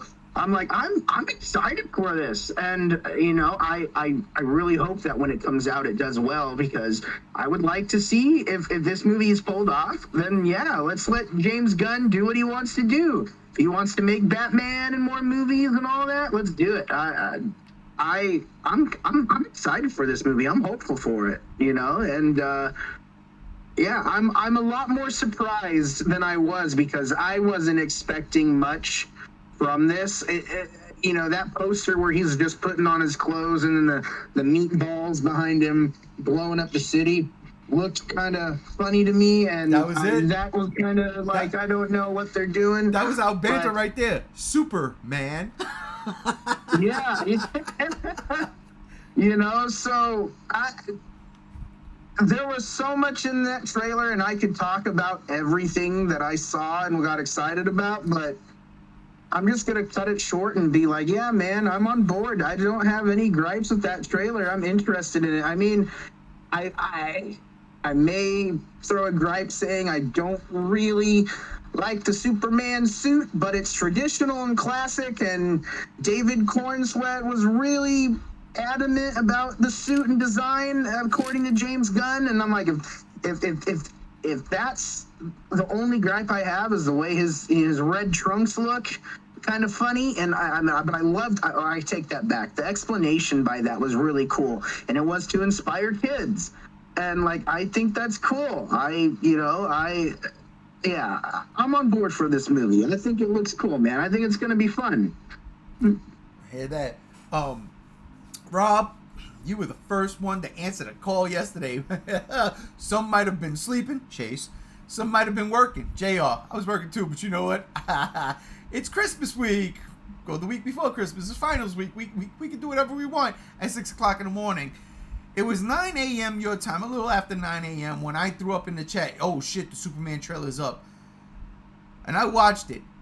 And then all of a sudden you chime back in, and bro, you basically hit what you were writing. I was like, oh my God, yes, this is my feelings. Like, you're over in Jersey, I'm over in Vegas. We on the same fucking wavelength. We both got the fucking cutting the onions, exactly. But literally, what was it about this trailer that put you in that zone? I'm gonna be real. It was the music. Ooh. That harmonization of that voice. What a pretty voice. And just everything you were seeing on screen, seeing Superman Yamcha'd out and getting drugged by his cape by Krypto. And then oh my God, I love just- that. You go. What was that, Chase? Oh no, I'm sorry. I was just saying I love that. Yeah, like you get this Superman down and out, and next he's getting drugged away by fucking Krypto. And the swell of the music, seeing all of these different things happening, all of these different faces. For one, I love that it's not another origin story. I'm glad origin stories are kind of just out. We're done. Yeah. Like, we know. We're good. And another, it's just, I love Henry Cavill as Superman. I do.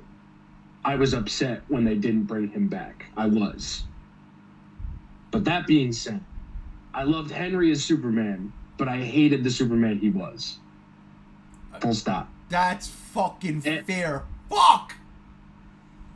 And to Henry's credit, I don't think he was all crazy about where Superman was going with that as well. I think Which he is was, why he was still on board for Black Adam. yeah, I think he was happier at the end of fucking Zack Snyder's Justice League cut because that was Superman. Yeah, and that's something I will give the Snyder Cut. Absolutely.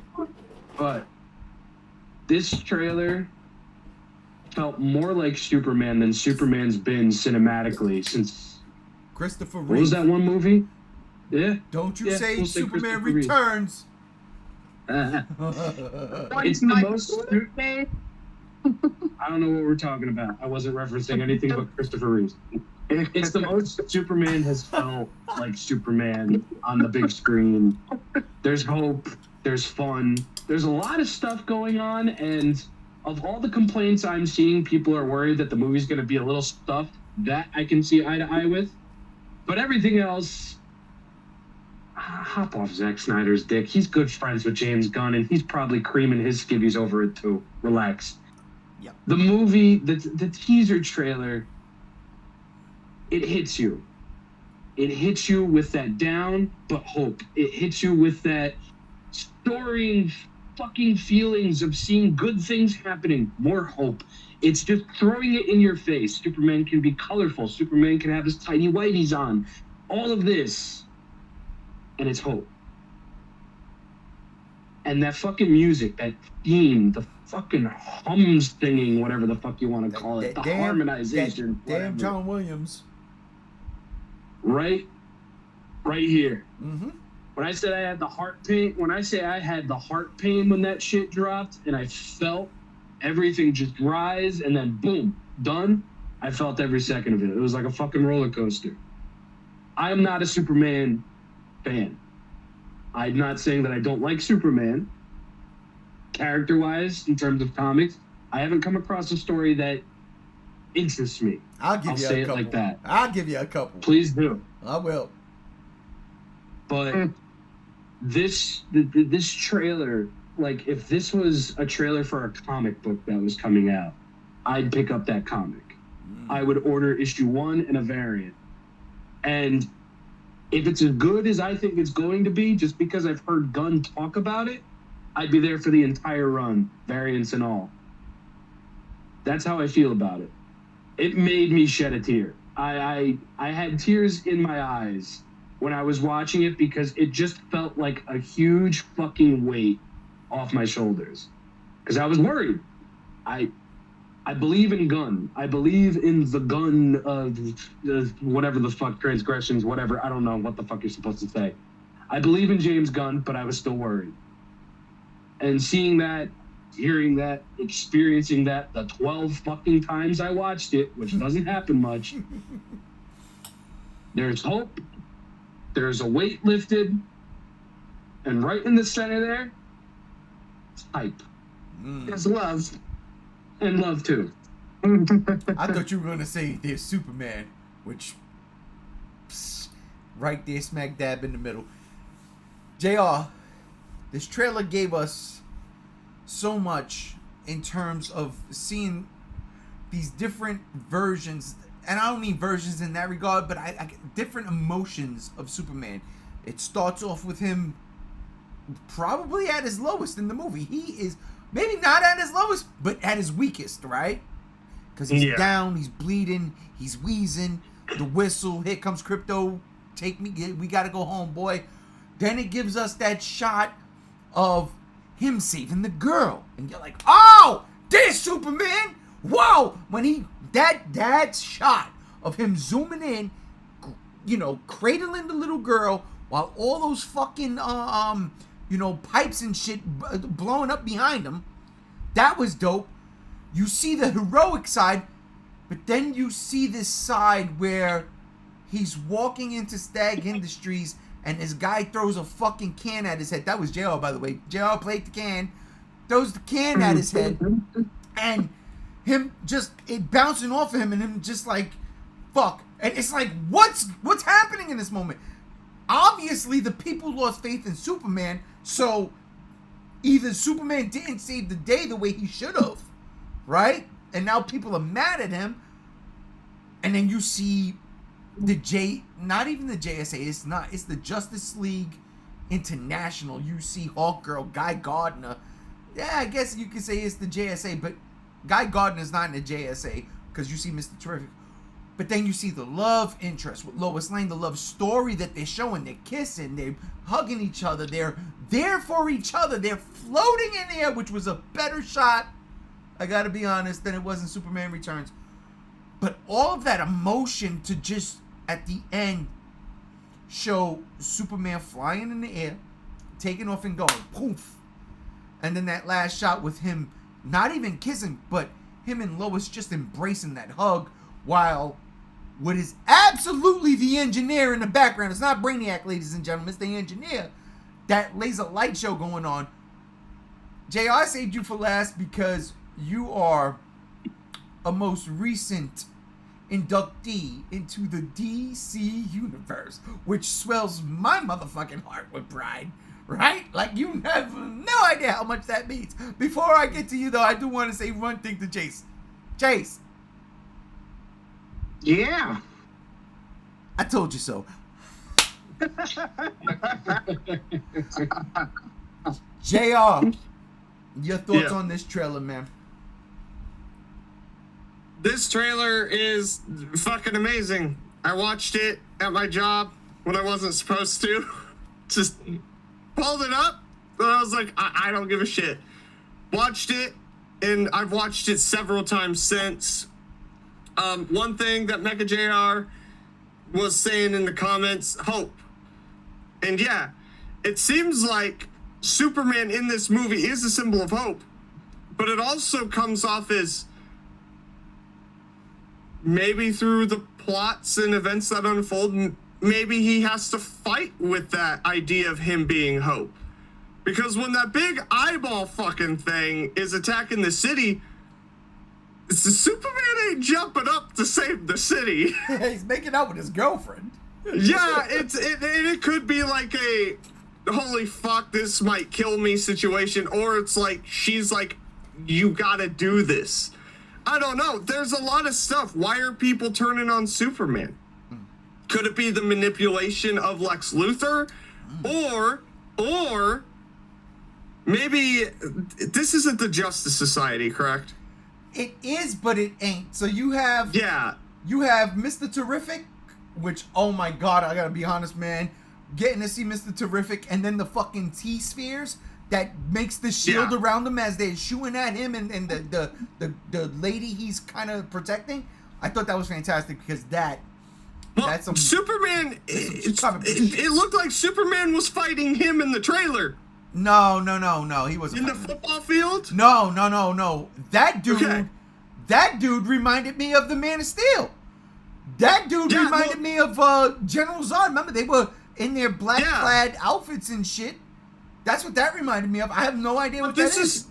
This is what's making me like interested. Is I was thinking about it watching the trailer, and I'm like, what if Lex Luthor manipulates something, and the Justice Society, the few members they are, need to fight Superman?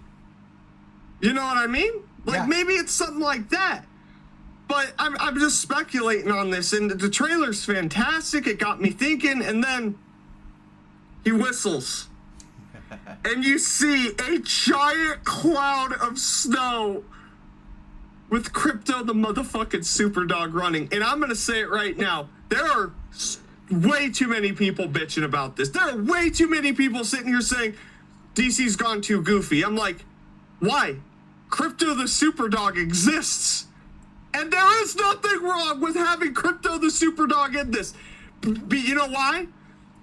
Because I think it's something that's going to be played up is Crypto the Superdog truly is one of Superman's best friends.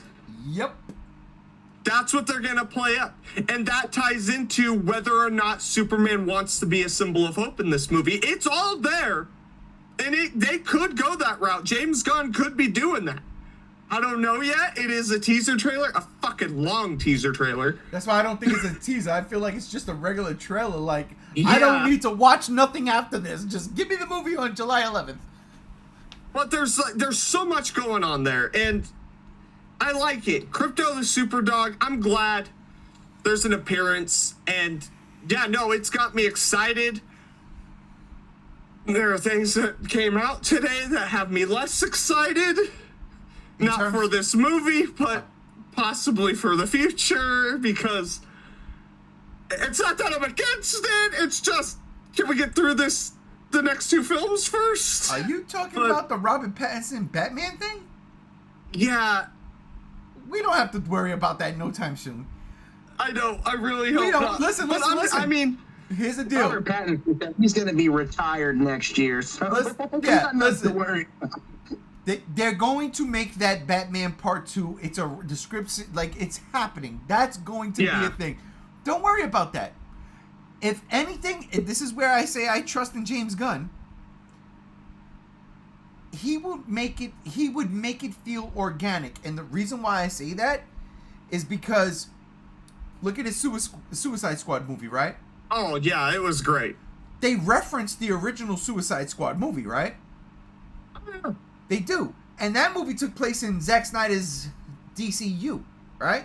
Yeah. Did you watch Creature Commandos? Not yet. The very first episode melds it, brings it together, and it's all under James Gunn's hand. So, like, it's animated, right? It's animated. So the intro, you see the animated characters, and then it says, like, you know, whoever they're playing, like the actor's name, and then it says, you know, playing this person. And then at the end, it's James Gunn sitting at a desk typing, you know what I'm saying? And then it says, you know, writer, producer, James Gunn. But it's James Gunn. It's funny as hell, right? It's the comic stand joke. So his hand is guiding all of this. Yeah. And it was seamless. When I tell you seamless, the way they incorporated his movie, which was a part of the Snyderverse, into this new DCU, and the way they're gonna go forward and change the game. It works, and it was to a point where it's like, yeah, that happened, and it doesn't matter because this is a whole new thing, and so don't worry about it, because again, if Pattinson is Batman, you gotta remember one thing: Pattinson was not Snyder's Batman. That is true. He was a Batman in a different world. You know? In a like different world. Earth 45? Or the Joker Folie à Deux universe. I'm just You know, there's 52 Earths. 52 of them. But another thing, yeah, people complaining about this movie looking too comic booky. What? I'm shutting that shit down. I'm shut that. Yeah. You complaining that. I don't want to make a comparison, but Marvel has literally been doing the same shit since 2008 with no deviation, and a lot of their stuff comes off as too comic booky. The people that once worshipped Marvel for them being comic book accurate are now pissing on Superman and DC for being too comic book accurate. Look at what DC movies up until the Batman have been, though. Yeah, well, yeah, dark and gritty, but here's the thing. This trailer still has those elements of dark and gritty. The first fucking shot is literally Yamcha Superman spitting up fucking blood. It's gonna have elements of dark and gritty. That's DC, but it doesn't have to be Zack fucking Snyder. Yeah, it's not going to be the movie's personality. Yeah, and this movie has its own personality. And people complaining about James Gunn toning down his James Gunniness. Look, Guy Gardner, Green Lantern, that hair. I don't think James Gunn's gunniness is going anywhere, okay? Holy shit. No. A bowl cut. He gave him a bowl cut. A bowl cut! It's fantastic. I don't know. I liked it. The kaiju. There's a fucking kaiju. There's a kaiju. You know what I say when there's a kaiju in a movie? It's automatic. It's automatic. It's not even just that. Like, it's automatic. Superman. Yeah, one of the best shots in that trailer is that girl getting saved by Superman. That shit. Just Christopher Reeve. Christopher Reeve, the Supermans from back in the day. I love the first two. The Zack Snyder Superman movies, I agree. Whoa, wait a minute. Hear me out. Nobody likes the quest for peace? No, what the fuck is... No. With radioactive men? I'm not saying elements of it, but I'm saying that movie sucks. But what I am saying is... In this trailer, it showed something that I haven't seen from Superman lately. Going out of his way to save people.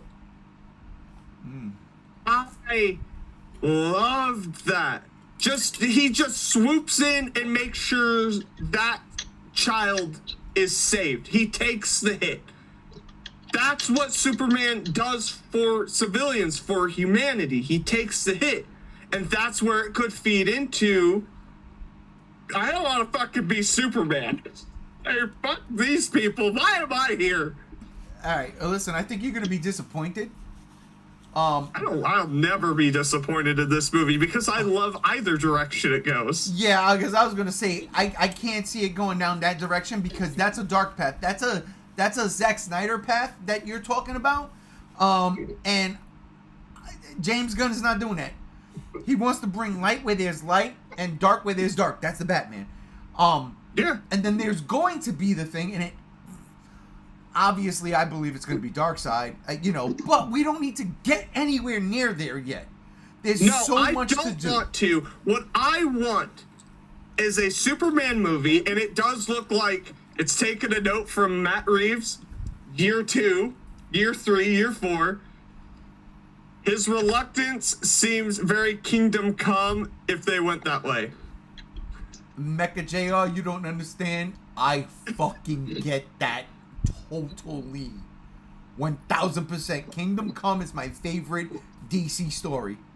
My all-time favorite DC story. Matter of fact, that's the book I'm gifting JR. Alright. Which, by the way, you gotta give me your address so I can, get that to you. Oh, fuck, don't say that. Would you guys want to see Zod return, or do you think he's been done too much? I want this to be what it looks like it's set up to be year 2, year 3, year 4 Superman.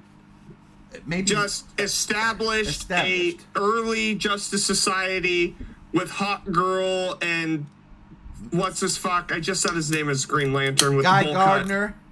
Guy Gardner with that fucking 1980s bowl cut. So real quick, I love it so it's much. funny. Real quick, because there was a scene in that trailer. I was like, whoa, what the fuck? The face with the wrinkles, the alien looking face. So I looked into that, and it's supposed to be one of Superman's villains who can shapeshift. It's not a forget villain. His name. Not a villain. I thought it was Brainiac at first.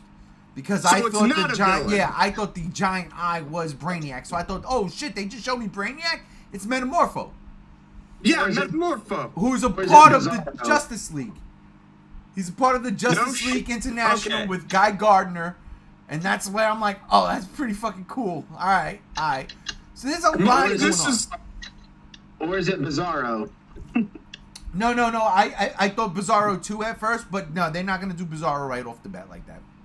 Yeah. It's Metamorpho.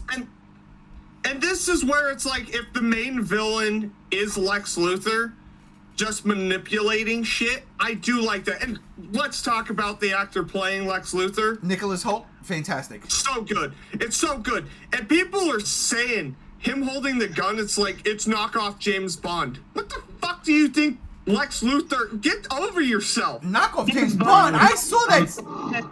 For one, James Bond is not called, and if it was, it'd be Agent 47 from Hitman, and that's totally false. He looks like a good Lex Luthor. Yeah.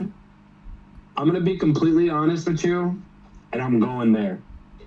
Most of the fucking people I see complaining about this movie are Zack Snyder super fans. They are. They were going into this teaser trailer knowing in their hearts that they were going to hate it because it's not him. Because I assure you, half of the shit I see being complained about is cherry picking. And I've read a lot, I've seen a lot, I even talked to a couple of people, some of which had much better points than others. But I see it everywhere. It's written on the fucking walls. And we knew this was going to happen anyway. Right. Because these people want something to be brought back in that's not going to happen. And they don't like that. And you know what?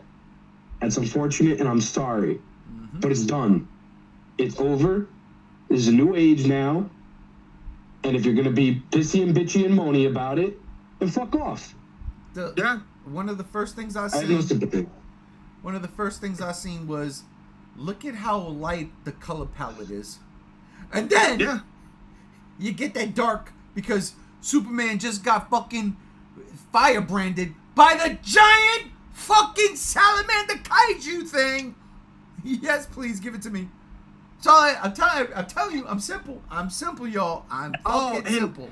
People pissed off about the suit too. There's nothing wrong with the suit. The suit's fantastic. All right, the one beef I've heard about the suit, and I've heard it, everybody loves the trailer, but the one beef I heard about the suit, and I don't give a fuck about it, is the boxer briefs. It's the briefs. It's the, do we really need it? That's okay. I'm like, yeah, because you know what? People got to remember where that came from. When Superman was created, you had the strongmen at the circus, at these county fairs, and they wore those kinds of briefs underneath not only nylons. Not only nylons. that, Ma Kent made Superman's original outfit by hand. Well, yeah. I don't think Ma Kent wanted to give him underwear outside of his suit, though, so I don't buy that But one. you don't know. You don't know. Maybe she's a fan of wrestling. Yeah, maybe. Shit. I'm just saying. Maybe. Listen, if this can culminate into the Justice League versus Godzilla versus Kong, the movie. Holy. James Gunn, what are you doing? I know you got it. You're dropping kaiju in your trailers. I'm just saying, man. I'm just saying, it's already there. It's already there. Check it out. Let's have it. What was that, Chase? James Gunn said he's a big fan of Jet Jaguar, so let's have it. Let's fucking go. And you know what's funny about that too? So like, everybody in the trailer was shown, right? Nicholas Hoult, seriously, man. And I'm gonna go see him next week in Nosferatu. You know, I didn't realize how much I've seen of this dude in movies recently because I started rewatching shit. You know, I didn't know who he was yet, but he's in Fury Road. You know, he's the fucking what are those fucking guys? They fucking put the silver on their teeth. He's one of those crazy dudes. Immortan Joe's people. But he plays the main guy. Yeah, he plays the main guy in Fury Road. I didn't know that. I was like, oh shit. He's also Jack the Giant Slayer. Is he really? Yeah, in that movie, Jack the Giant Slayer, that's him. I like that movie. I'm just saying, like, the kid is good. The dude is good. I ain't gonna call him a kid. The dude is good.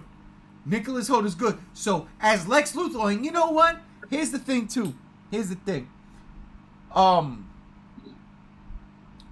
After Lex Luthor in the Snyderverse, right? Jesse Eisenberg, whatever his name is. No offense to Kid, because I think the Kid is great. That just wasn't Lex Luthor. It's like, you know, when we did Bat Friday, it's who is he trying to emulate? Because Lex Luthor isn't that type of goof. You know what I'm saying? And it was too goofy.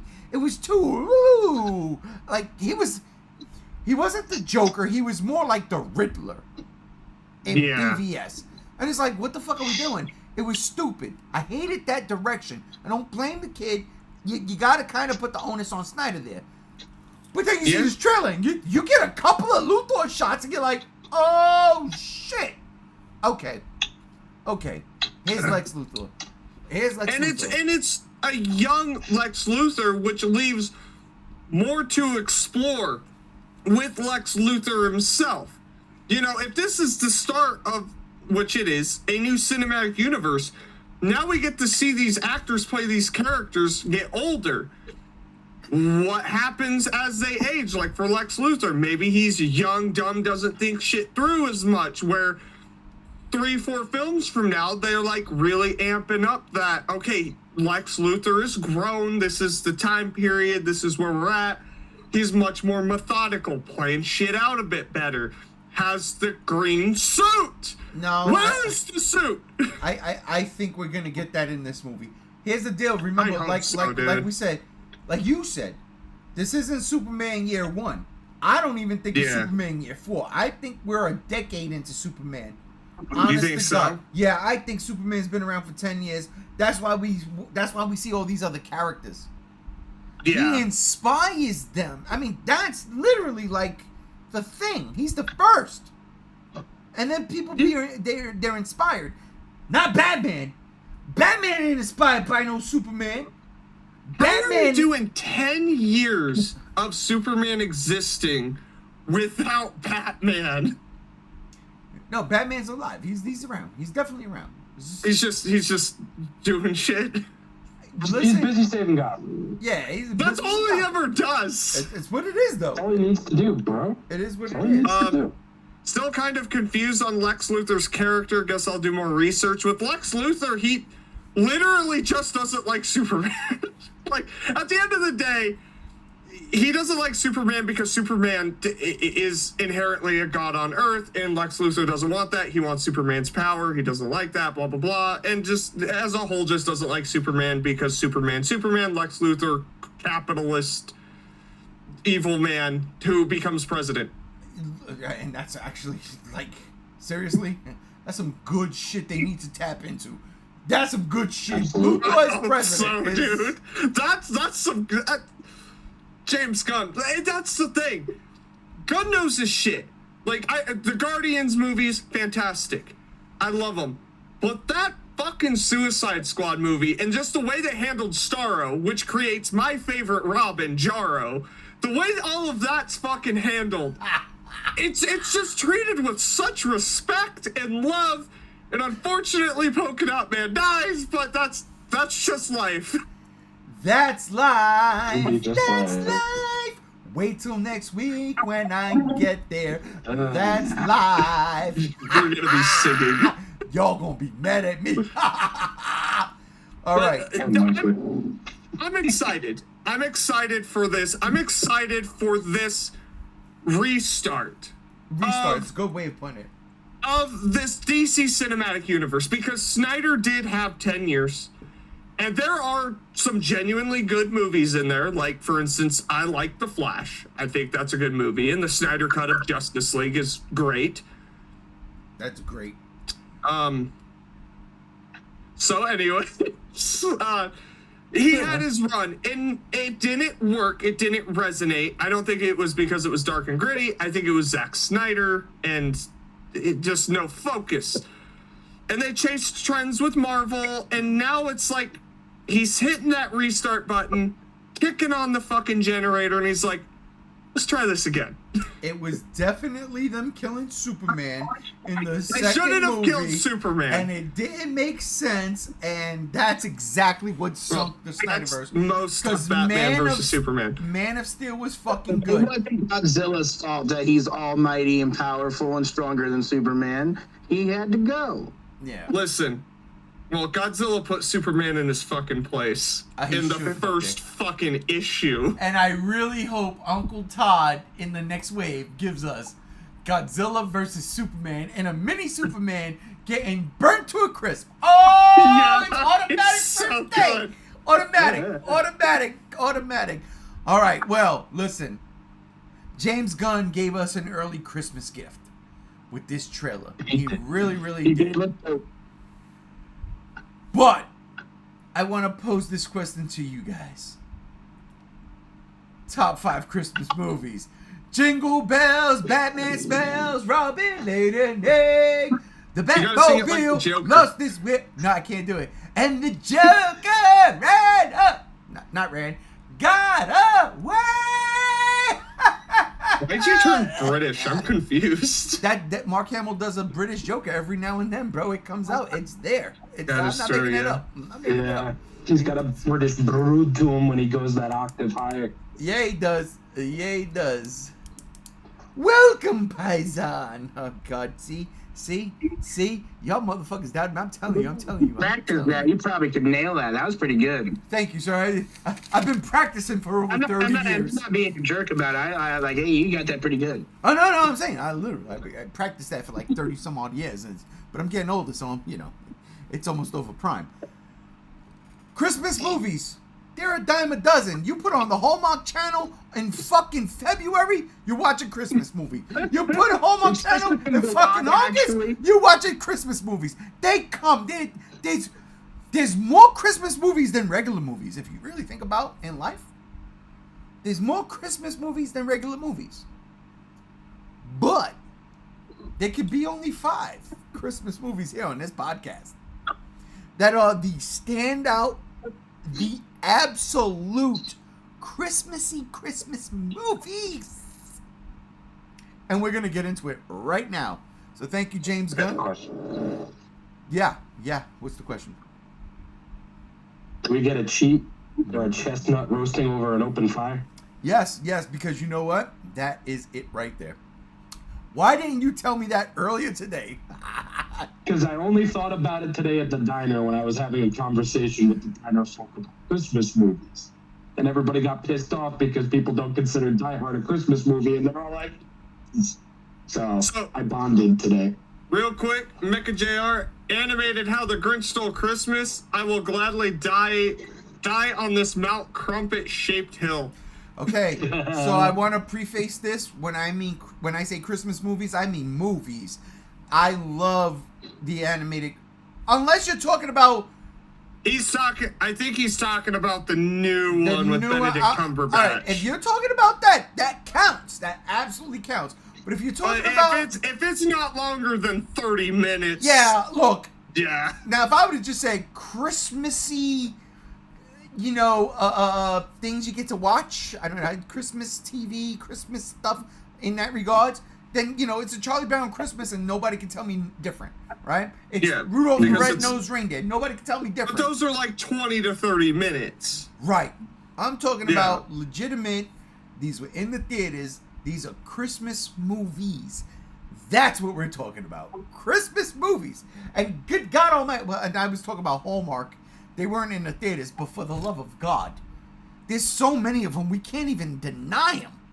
You can't deny the Hallmark Channel as a whole. Hallmark Christmas movies have a longer list of movies than the Marvel Cinematic Universe has in everything. And probably the Godzilla franchise as well. Yes. Yeah. Boris. Movies a dime a dozen. Just like they're fucking overpriced cars. Boris Karloff, I will defend my opinion with the strength of 10 Grinches plus 2. And in that Nobody's gonna regard, argue with you, bro. For real. yeah, no, Mecha No. JR, listen. The greatest Christmas actor of all time is Boris Karloff as the Grinch. Period. Yeah. Period. But unfortunately, he only has 30 minutes to do his thing. Yeah. So, but no, I'm there. I totally agree with that. And I think I even put that up, a couple weeks back when we were talking about Grinches and shit. And I was like, Boris Karloff, the best, hands down. End of story. I digress. I think that's 4. It might be 5. Let's get into it. You're like at 6 now. Nope.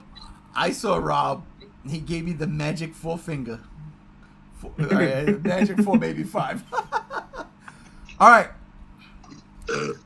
All right, let's deck these halls. Oh, since you said that was so awesome. I'm gonna start with you, JR. What is your number 5 favorite Christmas movie of all time? And okay, yeah, number 5, Arnold Schwarzenegger in Jingle All the Way. Look, I fucking love this movie. I've loved it since I was a kid. The fact that they've actually officially made a Turbo Man doll in real life, come on, it's dope. It's knockoff Power Rangers, kind of. Like it's great. Arnold Schwarzenegger and Sinbad. Why do their chemistry work? And what's up with the neighbor always trying to bang Arnold's wife? It's crazy. The plot is simple. Arnold Schwarzenegger works too much. Howard works too much. He forgot to get the Turbo Man doll. Turbo Man's really hot. So it's essentially Tickle Me Elmo, but Turbo Man. The movie. Yeah, to get little Annie. Yeah, little Anakin Skywalker. Yeah. But it's great. The plot escalates. There's a bunch of stuff. It's quotable. One of the best lines. Put that cookie down. No.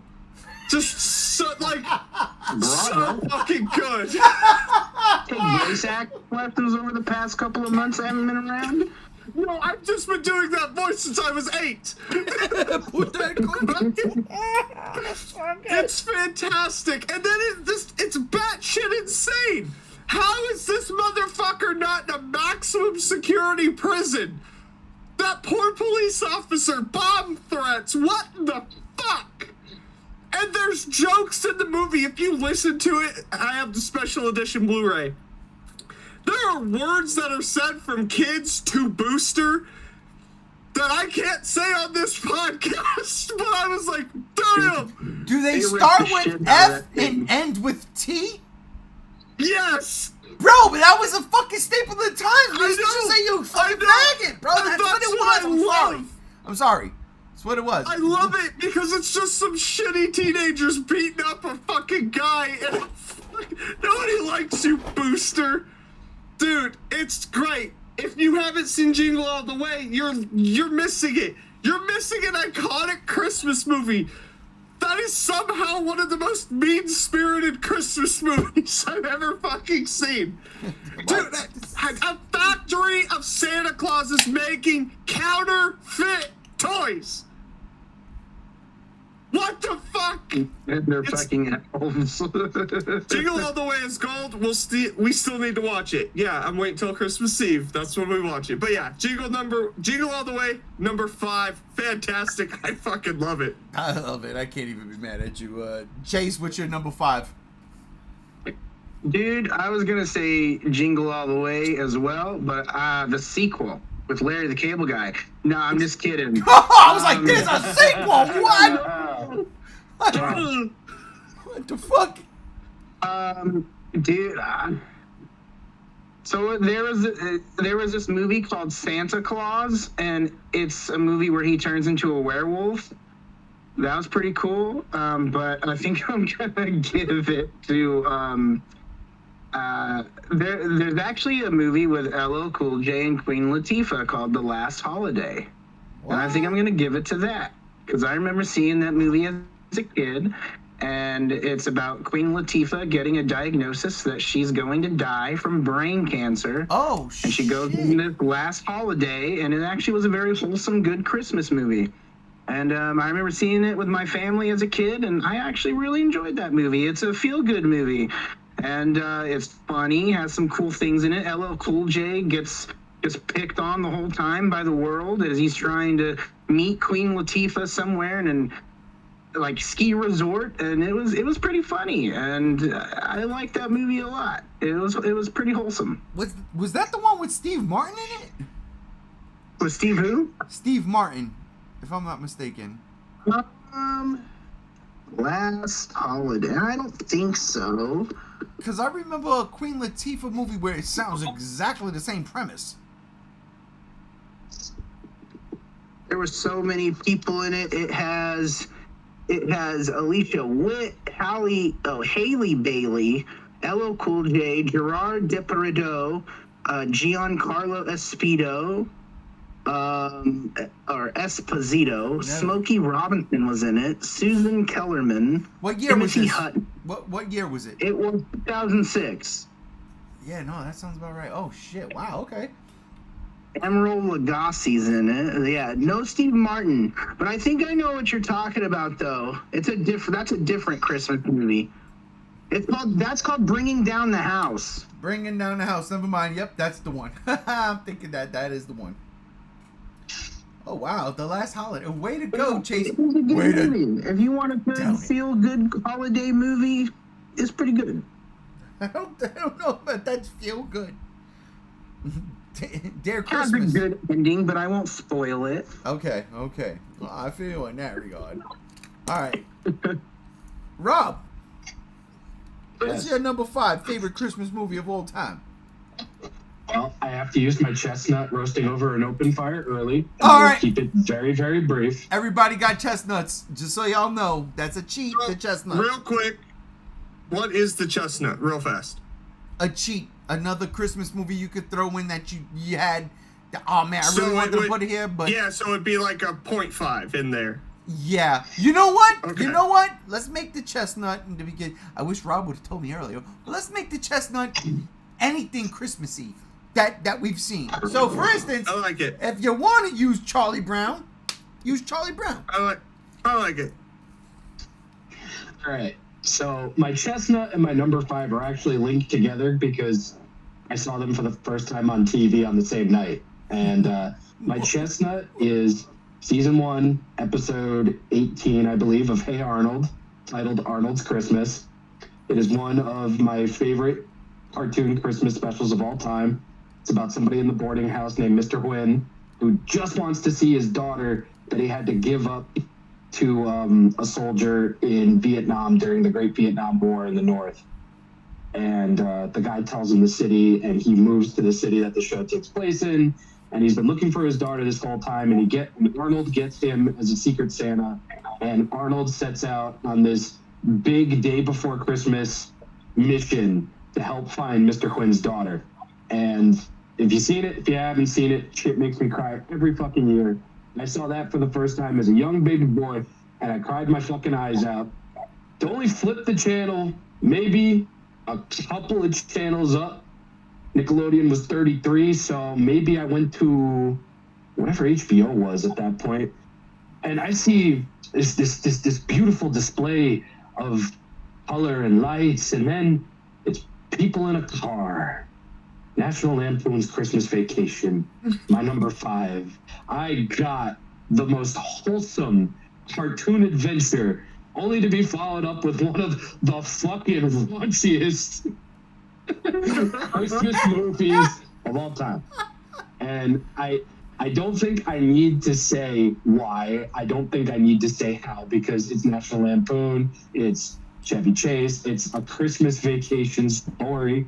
And I saw both of those pieces of media on the same night, cried from depression, cried from laughing too fucking hard, and that's the bottom line. How does that even work? My God. You know how it works, Ray. Tri-state area. The tri-state area, that is true. That's true. A little crying from Hey Arnold, and then we get to Clark Griswold, and holy shit, why are they there? That's my question. All right, my number 5.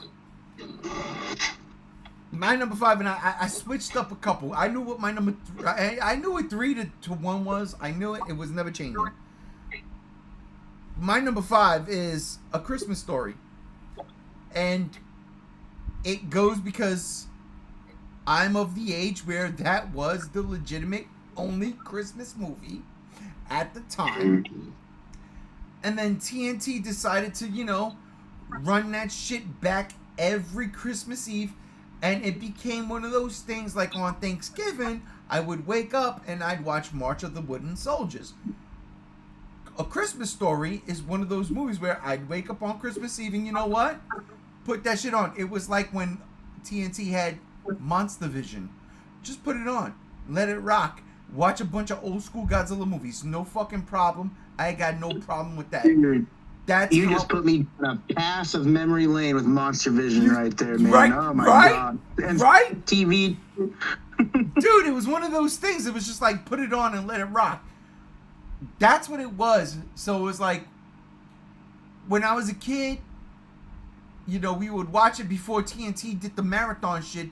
We would watch it. My mom would watch it. But when TNT did the marathon thing, now I was like kind of a teenager when that started. Yeah, no. We woke up, that's what it was. Now as an adult, with my own family, a grown family, it doesn't go on right away. It used to when my daughter was younger, because I was like, fuck it.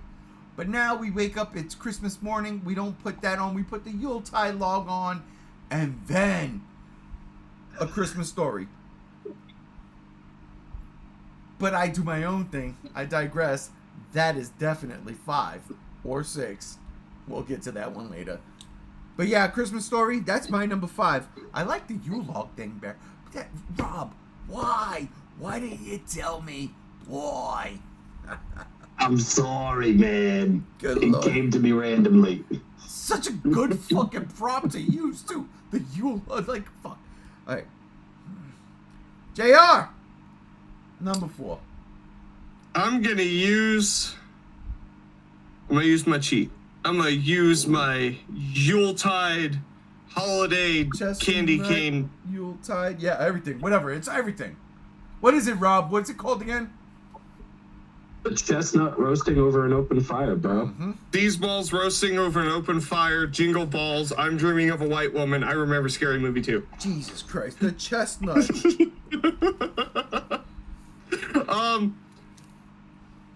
I'm gonna get so much shit for this, but you know what? This movie makes me laugh. Medea's Christmas. I'm not surprised. Listen, you got Medea, you got Larry the Cable Guy, and you have the Klan for some reason shows up in the movie for a joke.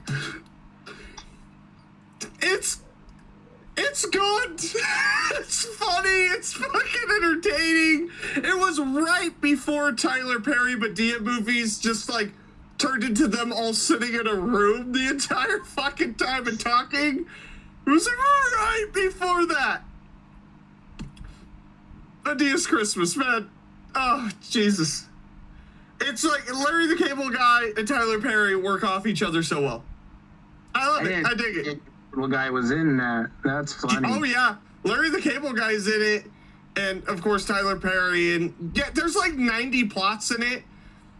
One's like a Guess Who's Coming to Dinner, but reverse.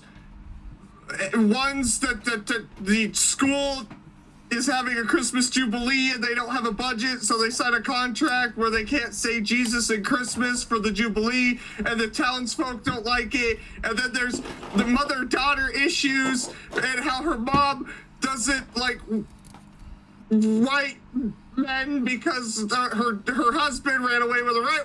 It's just there's so much in this movie. There's 300 plots and nothing to do with Christmas. They don't even have a Christmas tree. They have a cross with Christmas lights on it, which Medea does string a child on at one point. Fucking hilarious. That movie is batshit insanity, and I can't help but love it. It's one of my favorite Medea movies. That's my cheat. I can't honestly, in good faith, put it on the list, but it has to be a cheat. So... Chestnuts roasting on an open fire. Hallelujah. Medea singing. Oh, yeah. Dude, the beginning of the movie, she's in a department store working there dressed up as Santa, just verbally abusing customers. She is a terrible person. Good God almighty. Chase, what's your number 4? Number 4. Christmas with the Cranks. Wow. With Tim and Jamie Lee Curtis and Dan Aykroyd. That movie made me laugh my ass off. I thought that movie was funny. Back when Tim Allen was funny and not that political. I love that movie. It made me laugh a lot. And it also had another wholesome message and another memory of me and my family going to the theaters and watching it together and stuff. And yeah, I really liked that one too. It was a good movie. Had Dewey from Malcolm in the Middle in it and stuff, and he's always funny whatever role he gets when he was acting. And I had a lot of fun with that movie. Dan Aykroyd and Tim Allen having a pissing match and stuff was fun to watch. I hear that. You know, I never seen Christmas with the Cranks. I gotta watch that. That's one of those things. Yeah. You might laugh at it. I'm pretty sure I will. Rob, what's your number 4? My number 4 is the recent-ish animated classic from Netflix titled Klaus. The Santa Claus, whatever you want to call it. I don't care. It's beautiful and it's animated and it's a Santa Claus origin story that isn't stupid. I don't know, man. It was one of those movies where it's like you see the trailer, it's like, all right, a cool animated Christmas story. Yeah, whatever. Then you sit down and you watch it. And I'm like, damn, this is going to be a movie I watch every Christmas. Shit. And then somehow I kept watching it every single fucking Christmas. It was heavily pined for animated movie of the year the year it came out. And rightfully so, because it is a gorgeous looking movie with an awesome score, I have to say. Great voice cast. Can't remember who was in it. I just remember a good voice cast. And one of the very few things that Netflix has done correctly. And it embodies that of somebody coming into their destiny that doesn't want their destiny, but then sees the world and how their destiny would make it a better place. And oh, sorry, I didn't mean to say that out loud like that. J.K. Simmons plays Klaus. Yes, that's why I said badass casting, because it's fucking J.K. Simmons. Love that guy, and he is an awesome Santa Claus in animated format. Can't speak on live action because I am not watching Red Dawn, Josh Peck remake. Hey, but you know what? We spoke about Red One earlier in this podcast. So he gets a pass for that. He also gets a pass because, you know, J. Jonah Jameson, right? And we talked about Spider-Man, right? And then don't forget, he was Commissioner Gordon. So, I mean, like, holy shit. J.K. Simmons verse, bro. What's going on with him and these menaces? Like, seriously. What do you mean, what? Spider-Man, he's a menace. Batman, he's a menace. No, he's not a Santa Claus, he's a menace. No. He doesn't say Batman's a menace in I know, Justice. but he's a menace. But he's also Omni-Man, who is a menace. Holy shit. The leading menace. Yeah, you know what, though? Fuck Invincible. Fuck that show. You want a good Invincible? Read the fucking comic. Don't watch the fucking show. Fuck that show. No, be a man, watch the Sick of that boys. shit. You know what? I'm gonna go on a rant right now. Unpredictable rant. Fuck Invincible, the show. The comic book is better because here's the deal. In the comic book, yes, there's carnage. Yes, Omni-Man and Invincible. When Invincible finds out that, spoiler alert, Omni-Man is the one doing the killing. What? And they'll fight. Dad, why? You're my dad. Dad, I love you. Dad, because this world's weak. All this shit. But the comic book gave Omni-Man an out for redemption. Whereas the show, there's no redeeming. There's no redemption. This motherfucker goes straight up. I'm gonna kill everybody. I don't give a fuck. And I'm gonna show you why. Ugh. Ugh. Ugh. Ugh. Ugh. I digress. So what Ray is saying is that he loves that show to I hate death. that show. I hate He's that a menace. show. I fucking hate it. Oh god. You have no idea. I love the comic book series. I own every fucking trade. I love that series. But there was this escalation in the show that was unnecessary. Unnecessary. It works in the comics. They went to another place in the show. I refuse to watch season 2, and I refuse to watch the trailer to season 3. Fuck them. I digress. Now I'm 7, maybe 8. Fuck it. I don't care. Who's up on the Christmas list? Ho, ho, ho! Holy shit! Ho, ho, holy shit! Who's up? Is it me? Is it my turn? Well, yeah. I No, also no, didn't it's give my not. number 4 real. It was JR's turn, right? JR. Yeah. So, because I use that cheat, I will go down to number 4. Tim Allen. I love him. Fantastic. And he makes a fantastic Santa Claus. I'm going with the Santa Claus 2. I like that movie. I like the weird clone of Santa Claus that they make, and he becomes a horrible dictator that wants to give all the children of Earth coal and imprisons the slaves, and it's just good.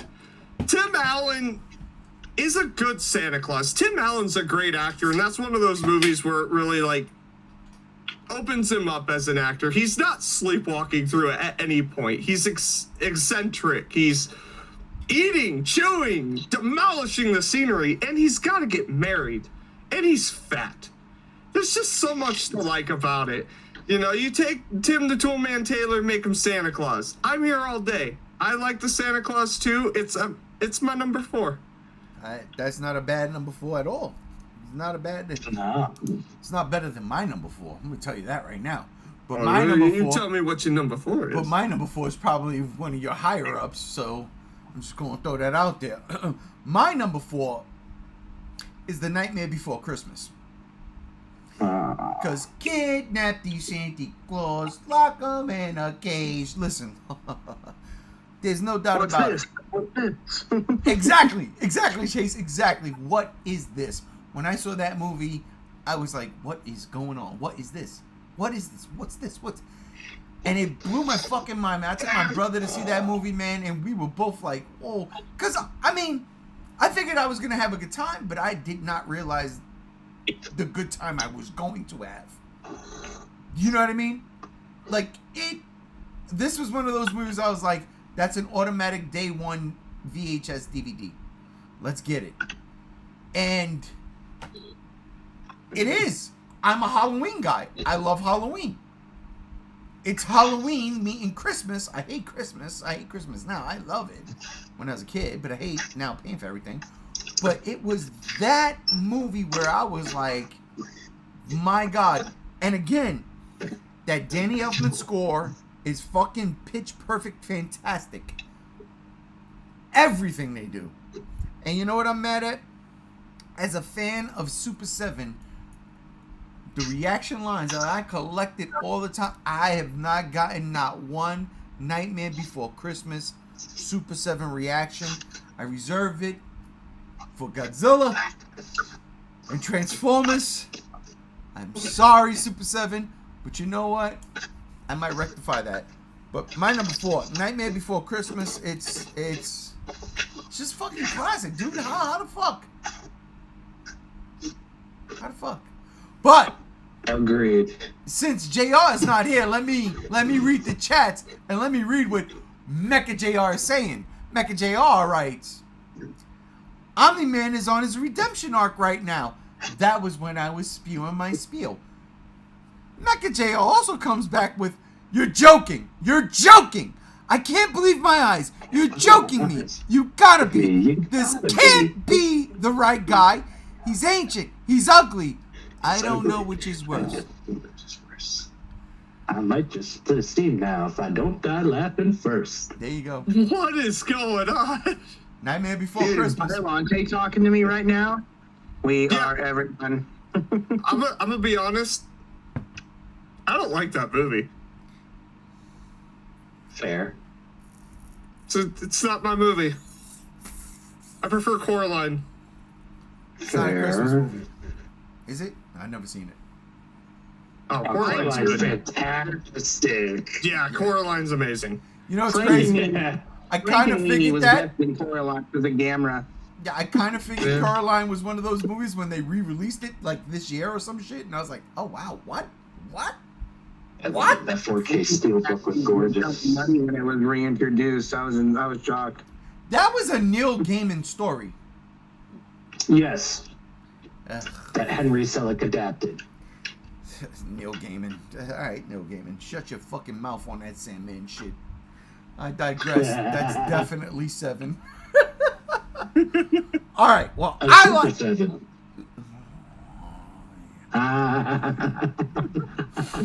You know, Yeah, that one. Santa Claus, stick him in a hole. You see, yeah, Rob just stuck me all right. He stuck me deep in the chest. Oh, Jesus. It's Christmas time, Super 7. You're killing me here, bro. I got everything. Why you keep... Man, listen, I will say this. Dear Super 7, thank you for giving me Titanosaurus. I swear to God, I fucking love it. But thank you for giving me Atomic Blast Godzilla 84. Because I did not need that. I did not know I needed that. Then I see it. And then I bought it. And then it's in my hands. And I say, God, you're gorgeous. So thank you, Super 7. Fuck. Super 7 reaction for life. Mecha JR comes in, says, rip Ken Page, Oogie Boogie, because he did pass away this year. That's true. He did, and it's a crying fucking shame because Bro's voice was still aging like a fine wine when he passed. You know what's funny, though? My favorite part of that movie is, well, it's not my favorite part, but my favorite interaction is, hello, Oogie. It's so good. It's so good. It's so good. It's so good. I'm not gonna do the D word. But who's next? Chase. You're next. Yeah, Chase. What's your number It's 3? me again. Gosh, I didn't know if I was gonna use my cheat here or not. Maybe I'll save it. But if it's number 3. Oof. Okay. My number 3 would have to be the first Santa Claus with Tim Allen in it. Actually, no. My number 3 is actually, you guys are gonna laugh, Home Alone 3. I actually really like the third Home Alone movie a lot. I watched that movie a lot with a kid, with Scarlett Johansson crushing on her gorgeous beautiness in that. I mean, there's a difference, so it's fine. But I loved Home Alone 3. That was a fun Christmas movie for me. I laughed my ass off with the parrot and the mouse and the shenanigans that happened because it was a fun movie, and I thought it was pretty funny. So that's my top 3. I respect You know, that. I don't think I've ever seen Home Alone 3. I know I've seen the first 2 in their movies. I like to refer to Home Alone 3 as the last good Home Alone movie. Yeah, that's exactly it. After that, Home Alone 4 and the rest of them are dog turds. But Home Alone 3 is not bad. You know, I mean, it's not Kevin McAllister, but it still was pretty. It was creative for what it was, and I really appreciated that movie. Does it still have Daniel Stern bushwhacking around? No, it's a whole bunch of a new cast of villains. Oh, But that's like the thing is like They are. They're terrorists going after a microchip that was placed in an RC car that they bought from Korea. And one of the pranks What the that fuck? Alex does is he literally sets up bullets under a chair, or no, it wasn't bullets. The guy sits on the chair, gets electrocuted, and Firecrackers. the go off. Yeah, and and it's like the stuff in the movie that happens to the terrorists going after him. They should have all fucking died. which is basically how all the Home Alones go. But this one was like, no, this one, yeah, fucking died. The one woman falls down a dumbbell, like a dumb waiter, who falls down it and gets stuck in it. What is Like, this it's movie? It's not John Hughes' best work. It was one of the last things he wrote before he passed away. But like I said, it was the last good Home Alone movie. Terrorists, microchip, RC car, firecrackers. No Daniel Stern saying bushwhacked. I get it. No. Bushwhacked. No. Man, we It's started better than off what they strong. did with Home Alone 4. There was a fourth one? Good God almighty. Yeah, There's a like- fifth one. Yeah, And there's a sixth 5 of them one. now. Yeah, there's a new one that came out last year. What is this? So there might Return be of the 7 Living now. Dead? Come on. I know, it's terrible. It is. How many times can you try to break into someone's home with booby traps?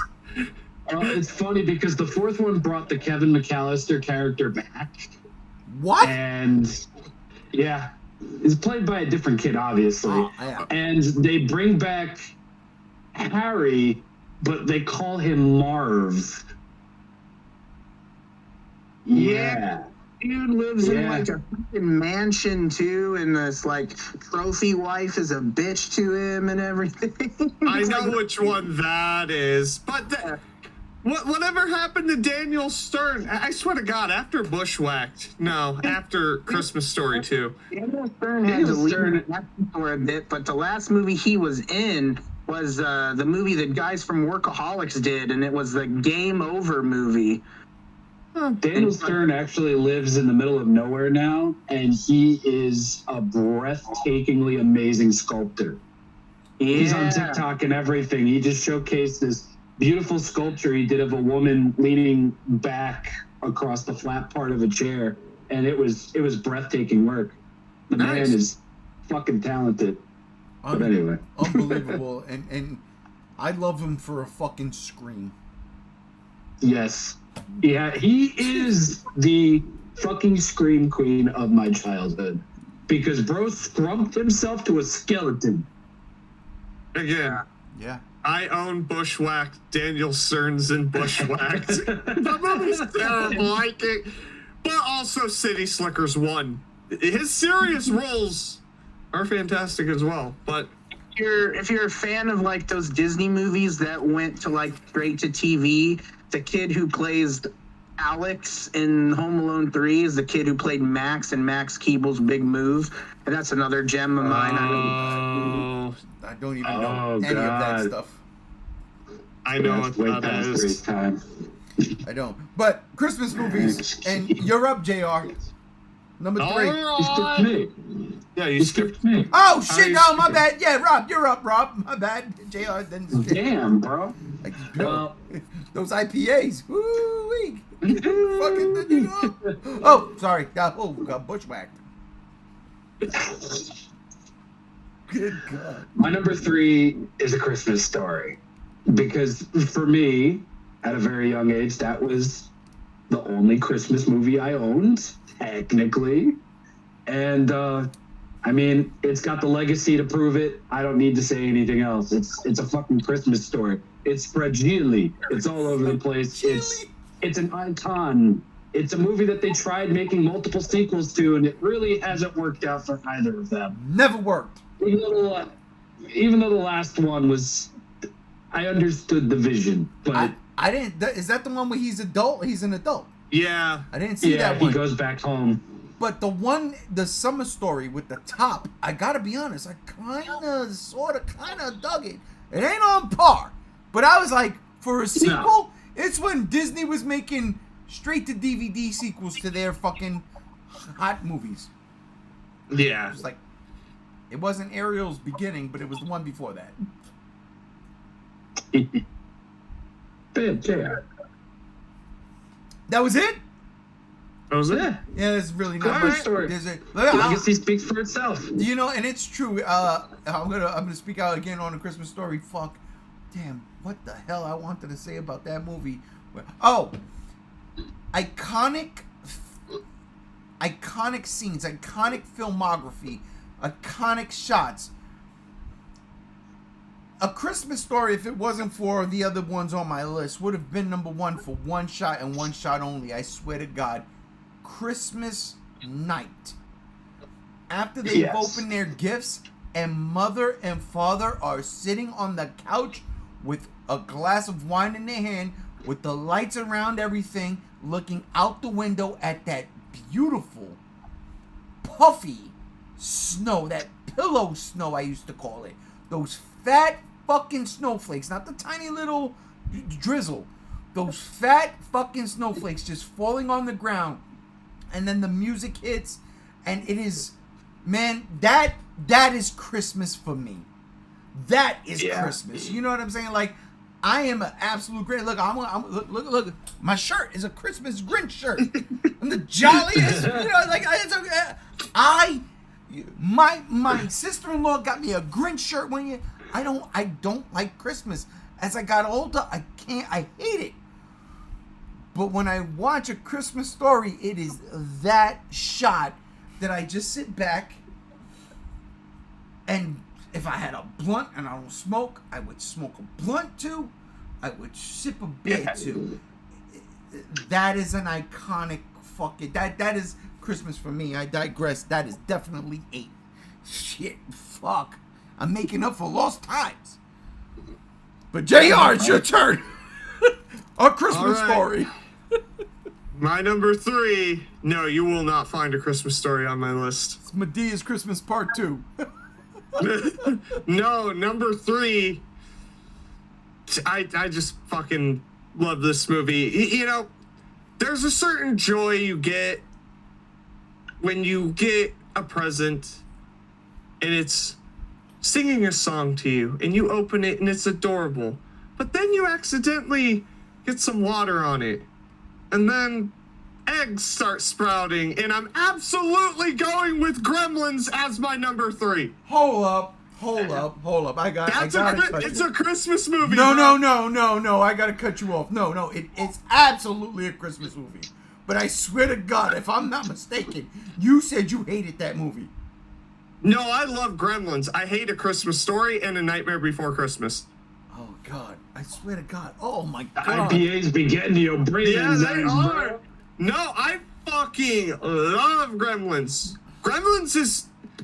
I got to watch that. It got re-released in D-Box, the chairs that move and shit. I got to watch that in one of those, like 2 years ago.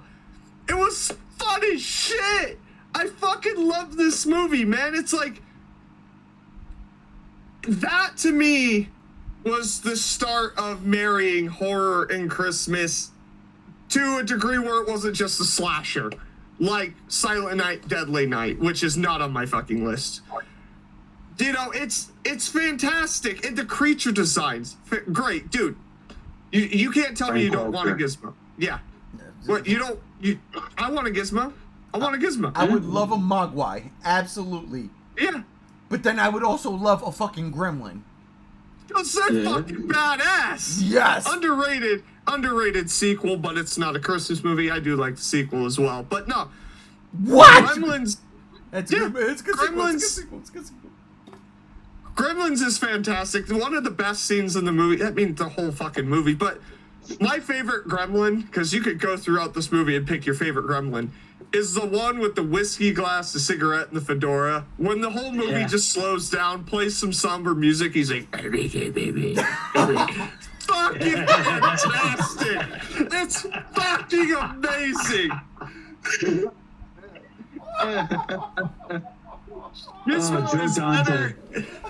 Gizmo is better in Gremlins. Change my mind. First movie, second one is fine for Gizmo. Yeah, I agree.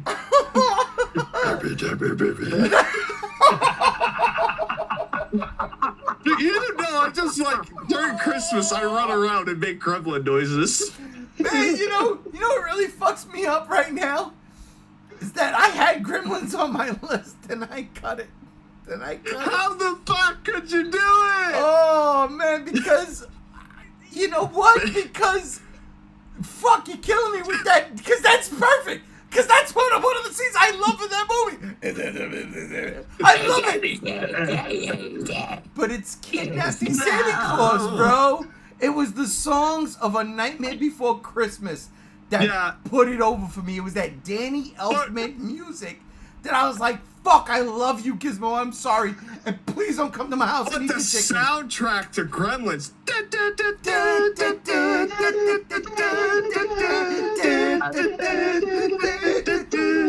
No. Dude. You know what the best part of Gremlins is though? It's not even the Gremlins. It's the fucking story on how Phoebe Cates' dad died. Yo, what the fuck? No, bro, as a kid, you don't want to hear that shit. My dad died trying to be Santa Claus, fell down the fucking roof, broke his neck, got stuck, and we didn't notice until the smell started. What? What the You know fuck? what's even crazier? And a great joke in the sequel. She started popping off. She started popping off about Abe Lincoln, and then the guy was like, "We ain't got time for this. Let's go." Let's get out of here. Oh my God. It's because it's the same director, Joe Dante. Joe Dante. Joe Dante. Yeah, it's the same director, and with the sequel, he just more or less made fun of the first movie. It's great. No, I fucking love it. Fuck. It's one of those movies that they've been rumored about remaking for like the past 20 years, and it'll never happen. Okay, Got an animated series. They got it. They Yeah. got the animated. So I will say this. And I'm not going to say it on the podcast. I'll say it when we get off, and I'll do it quick so we can all go to bed. There is a fucking thing that. There is a thing we've done did. We didn't do anything that's going to make it anywhere, but there is a thing that we done did that will make this thing like, oh shit. But I digress. 9! Fuck. Chase! What is your number 2? Wait, did I skip Rob again? No, you said Chase. Okay. Yeah, I go after Chase. You're good. I'm gonna throw in my cheat. Now I will use Tim Allen's Santa Claus. First one. Nice. Oh, okay. Nothing really to explain there. It's just, a movie I watched a lot as a kid, childhood, with my family. I mean, honestly, that whole trilogy was pretty good. I even really liked the Martin Short one. Wait. Martin Short, he played one- like Jack Frost, right? Yeah. Yeah. Yeah, it was actually cool. I like Martin Short, though. I'm a fan. Yeah. That one and stuff, that was one I wasn't, I grew up with that one and stuff, and it was just, it's a good Christmas movie. So. It is. Nothing more to say to that. It's a good Christmas movie. It's a good trilogy. But for I me really personally, like chocolate. All right, so chocolate that's your, Judy makes. Yeah. so that's your cheat, but that you get to also, because I'm pretty sure we did it. Now you get to tell us what your number 2 is, right? Oh, my number 2, Home Alone 2. Oh shit! ooh, Yeah, Home This is Alone back 2, then. Boston, New York. I think that is the best Home Alone movie. That movie I watched not even around at Christmas. And I remember, I would watch it in the summertime, and me and my sister would watch it together, and we just have a bunch of snacks, and we just watch Home Alone 2 and, laugh at, someone getting electrocuted to death, and they turn into a skeleton, and then get bricks thrown at their head. And, another thing, Daniel Stern died right there. Childhood memory. wait, are you saying Daniel Stern got bushwhacked? He got times. whacked. You filthy animal. Oh shit! Wait, I think I done fucked up. I done fucked up the list. You fucked it up. Yeah, because I didn't go. I didn't do my number 3, and Chase is on his number 2. And It's okay. You can do your number 3 real quick. oh god. Well, no, let Chase finish. Oh no, I'm done. Okay. Well, my number 3, bushwhacked. It's Home Alone. It's the fucking greatest thing I've ever seen. I saw that movie in the theaters.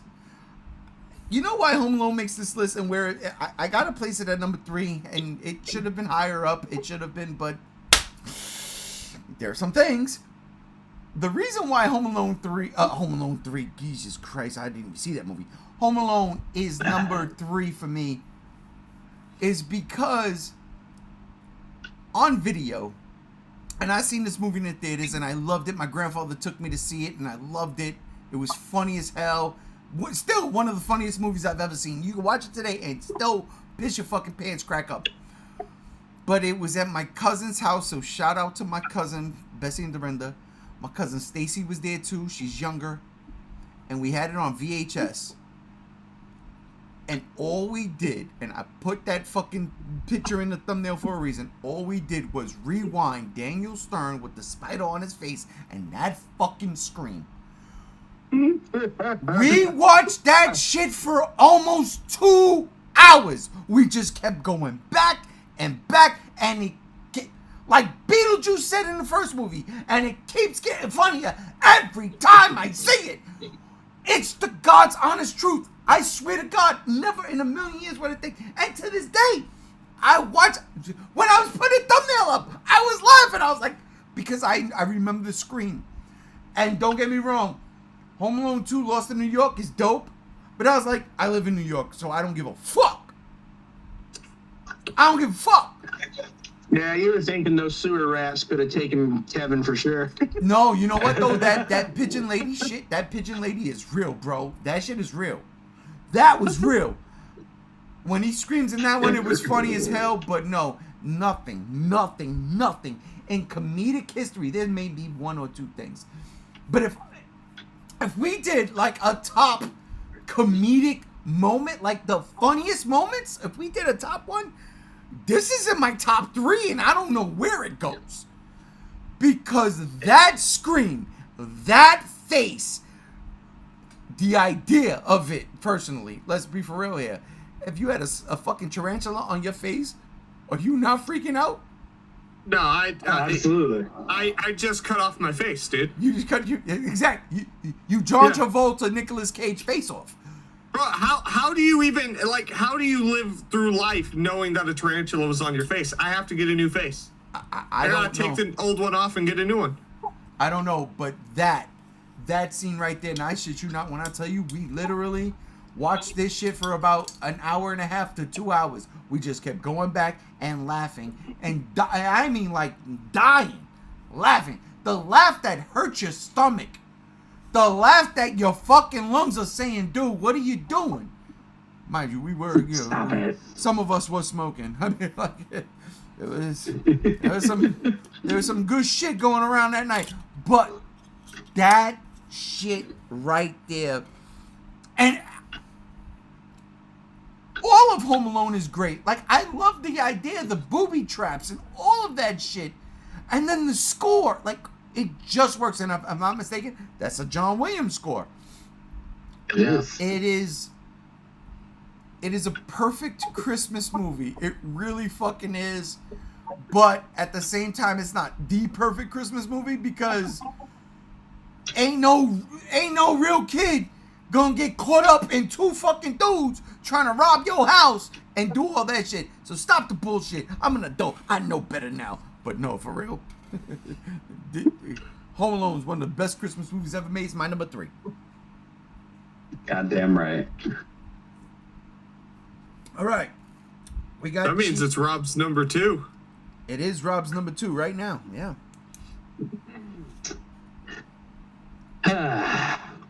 My number 2 is Gremlins. Wow! Man. How could you not? Yeah, like, putting that list together, it was very fucking easy for me because there really are just, like, 5 movies that must be watched before Christmas Day for me. And Gremlins is always fucking up there. I mean, it's got it all. Badass mom in the kitchen stabbing motherfuckers to death and tossing one into a fucking microwave to get attacked by one in the Christmas tree. The tree. Fire. The fucking Fire. murder. I mean, like, fuck. The eyes illuminating, and you have to do a double take because it's like, were those Christmas lights or is that motherfucker? Mm-hmm. Fantastic.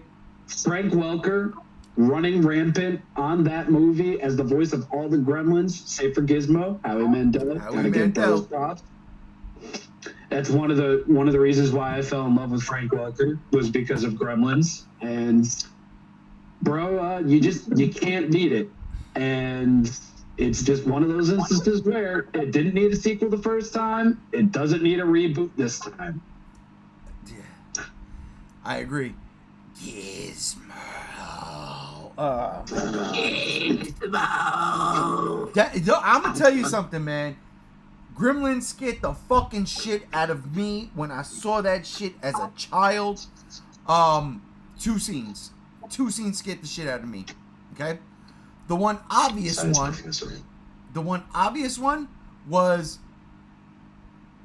Spike busting out of the fucking the stripe, busting out at the end, all decaying from the sunlight and the water. Like, that fucked me up. But the one that fucking freaks me out all the time, Snickers bar. Yep. Snickers bar. Yep. That shit fucks me up. I'm like, no, what? That little thing can't take you? No, what? Man, when I tell you that scene fucked me up as a kid. Fucked me up. Oh, yeah. Fucked me up. I'm sitting there, I'm like, but he's a big black guy. That's what it Found was. his body under a desk with a syringe in his With the syringes? inside. Yeah, bro. Every time. I was already afraid of needles, and now you just made me 1,000 times afraid. That shit, wow. You know what? I can't change my. I can't change my chestnut now that we have a chestnut. But I will say, I had Gremlins on this list, man. Gremlins was my number 4.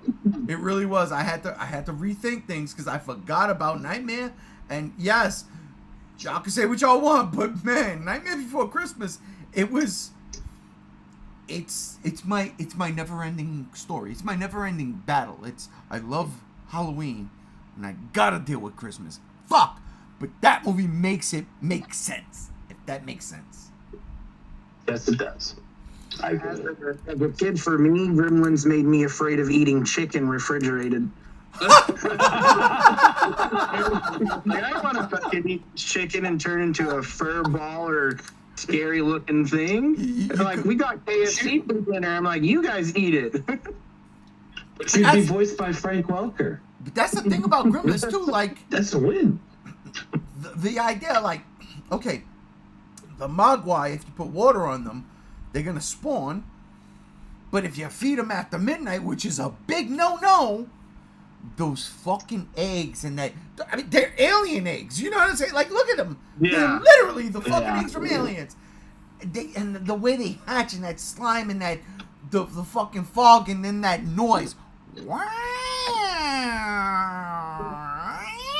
Yeah. Whoa! That shit stays with you for life, bro. God damn it, I fucked up. I should have put Gremlins on this thing. You know what? My number 5 is Gremlins. Fuck A Christmas Story. As much as I love Fudge. Oh, God. Alright, listen. Who's up next? JR. Dude. What's your number 2? God damn, I fucked up. So, my number 2... Listen, let's do Gremlins, but with an evil Santa Claus, and have Michael fucking Dougherty direct it. Krampus. Of course it's Krampus. Krampus is fucking amazing. That is a staple. I own 2 different versions of Krampus. The original cut, and then I got the 4K unrated cut. The movie's great. The sound, the technical sound design, cinematography, all of that's great. But you know what? The scariest thing in that movie is the family. Because we can all relate to having a crazy-ass family that we just don't fucking want to be around and wish they would just leave. I relate to it. Krampus, it gave it to me. And you get a big fuck-off goat monster wearing Santa's decrepit face on his face. And then the sleigh is so cool. The creature designs, from the toys to the elves. Holy shit. Michael Dougherty, man. When are you directing another fucking movie? Like, on some real shit. Go back to this. Trick or Treat, Krampus. I love King of the Monsters, I do. But you're good with this practical effect shit. You're good with this horror shit. Go back. Do a Krampus 2. Come on. Be a man. Trick or Treat 2. Come on. I would like Krampus 2 before Trick or Treat 2.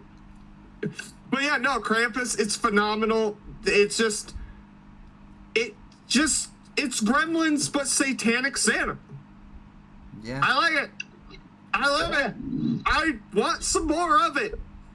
Such a dope movie. The comics are quite good. There's Yes. comics? Oh, shit. Yeah. There's a couple graphic novels. And you know what's funny? This Krampus movie came out, and now every movie studio under the sun is doing Krampus movies. Even the red one has Krampus in it. This Krampus movie started this trend, just like Trick or Treat started a trend. Krampus was one of the, I saw Krampus before I saw Trick or Treat. I loved Krampus. That was a fucking movie. It's so good, dude. Dude, and you know what's awesome? That stop motion segment in the movie where the grandmother's giving the backstory. Dude, that's a throwback to Nightmare Before Christmas. It is. It's that style. It's so good. This movie is just fucking good. I need to go watch it. You need to go watch it, but Chase. Wait a minute. It's me. How the fuck did that happen? It is me. I told you exactly how it happened. You skipped yourself. Gotta stop drinking. Gotta stop drinking. What these a fucking loser. IPAs. If I was drinking a regular beer, I'd be on point. This is terrible. Alright. He's blaming the EPAs, everybody. He's blaming the EPAs. EPA. Alright, look. Plagued by the Epera. I don't know if I use it here or if I use it in between. Use it now. Be a man. No, I'll use it in the in between because I'm gonna have to say it anyway. So my number 2, Die Hard 2. Look, Die Hard 2? it's a Christmas movie. Takes place on Die Christmas. Hard 2 is better than the first one, dude. I'll fucking kill you when I see you, and I'll see you in May, so you're fucking dead. Count your fucking numbers right now. Die Hard 2, because literally, I don't believe this. How can the same shit happen to the same guy twice? Man, as soon as he said that, I said it's the best movie ever made. This is it, ladies and gentlemen. Ladies and gentlemen, this is it. This is it. I ain't gotta go on no spiel, but Die Hard 2 was so fucking nuts, bonkers. Like, we're in Washington, D.C., we're in Dulles Airport, Christmas Eve, Christmas Day, terrorists are coming, and John McClane, the Nakatomi hero, just so happens to be there. Man, listen. This movie had everything. It was fucking stupid. I love it to death. You know what I love about it? The amount of cursing that goes through this movie. Because they're on the East Coast, and Rob, you know. I do know. We don't give a fuck, right? Like, it's just fuck. It's just the words we say. It's just it. Man, I fucking love Die Hard 2. I really do. It was the perfect sequel. It really was. Listen, in the annals of sequels, you have Aliens. You have Terminator 2 Judgment Day. You have The Empire Strikes Back. You have Die Hard 2 Die Harder. And story. That's my number 2. Die Hard 2 Die Harder. I mean, come on, bro. Bro, he fights the fucking dude from, what was it? Was it Rock? No, it wasn't Rock. John Amos. What was John Amos in? What was he in? What was the sitcom he was in? He fights John Amos on the fucking wing of an airplane, beats him, kicks him off, and John Amos gets sucked through the fucking engine. Oh, this is the best thing. John Amos or John Stamos? John Amos. Not from Full House? No. Definitely John Amos. There's Uncle John Jesse? Amos. John Amos. That's his name. Swear to God. Is that the one with is it Samuel Jackson in it, or No. That's the third one. That one takes okay. place in the summer. I guess Yeah, I that never one saw the second one. Yeah, that one takes place in the summer. That one don't count, but that one has one of the best what the fuck moments I've ever seen. If not, it is the number one what the fuck moment I've ever seen, and that was John McClane with the sign. Does Die Hard 2 actually take place during Christmas? Yeah, it's Christmas. Yeah. It's Christmas. The first two take place during Christmas. I would not put this on the list if it wasn't, but believe you me when I tell you I know my diehards, and I'm spoiling it, and y'all know it's number one.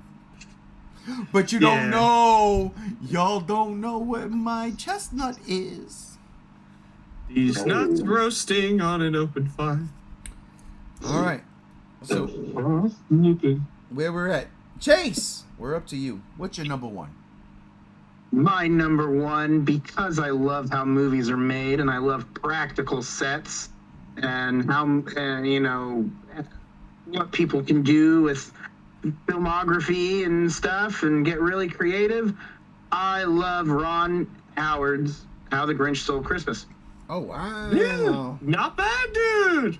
Number one Christmas movie. I love that movie. Jim Carrey as the Grinch is hilarious. I feel terrible for him from the trauma he's gone through from that movie. But that movie to me it's my humor. It's just it makes me laugh. It also has Taylor Momsen in it now, who was Cindy Lou Who, but now she sings for the band Pretty Reckless. Yeah. And boy, do I have quite a crush on her as well. But that movie was my Christmas movie. I love it. I love it so much. I'm actually hankering to watch it, and I'll probably watch it tonight because I love that movie. That movie makes me laugh. I get so much joy with that movie. I watch that movie. I watch that movie just casually. As I've grown up through the years, I just watch it casually. And that's another experience I had growing up as a kid when that movie came out and my whole entire family went to the theater and watched that movie and got popcorn and soda and candy and being in a theater full of people, like hundreds of people, seeing movies during that time and just having a joy of what Christmas represented for me back then before, my wife and Christmas and I departed. That was a big experience for me and a memory that I will always cherish. And that movie is just one of my favorite movies. I think it's so cool to see like how they made the suit and how they made the sets and stuff, and Anthony Hopkins as the narrator. I mean, my God, I love that movie. It's a great movie. I don't think there's anything bad about it. There's great moments. Like one of my favorite moments is when he crashes the car, the little car. He's like, "It's gonna blow," and he's running in slow motion. And this little car creates like a nuclear fucking explosion. You might want to shoot over. Fuck. Oh my God! And then what's her fuck's boobs? How he jumping all over the place and his face lands on her. Martha May. Yeah. His face lands in her boobs. Everyone's after Martha May. Fucking no, it's good. I like it. I like that. The Grinch is solid, dude. Absolutely. Yeah, it was one of my favorite movies, and I think who else is in it too that I really enjoy? A lot of people. Yeah, it was a stacked movie. Jeffrey Tambor in it was pretty good. Yeah, there's a lot of great actors in that movie too and stuff. But yeah, it's just one of those movies that I'm always going to hold as a memory and what Christmas represented to me before my father passed away, and that movie, yeah, just holding on to that memory and what it represents is just what I love. Obviously, that was like a 2002 movie and I was very young then, but it just reminded me of what Christmas used to be for me and what it's not as an adult now, but and that movie is that movie's aged like wine too. Like the effects are still good. Ron Howard, bro. He Ron saved Howard. Han Solo. Yeah.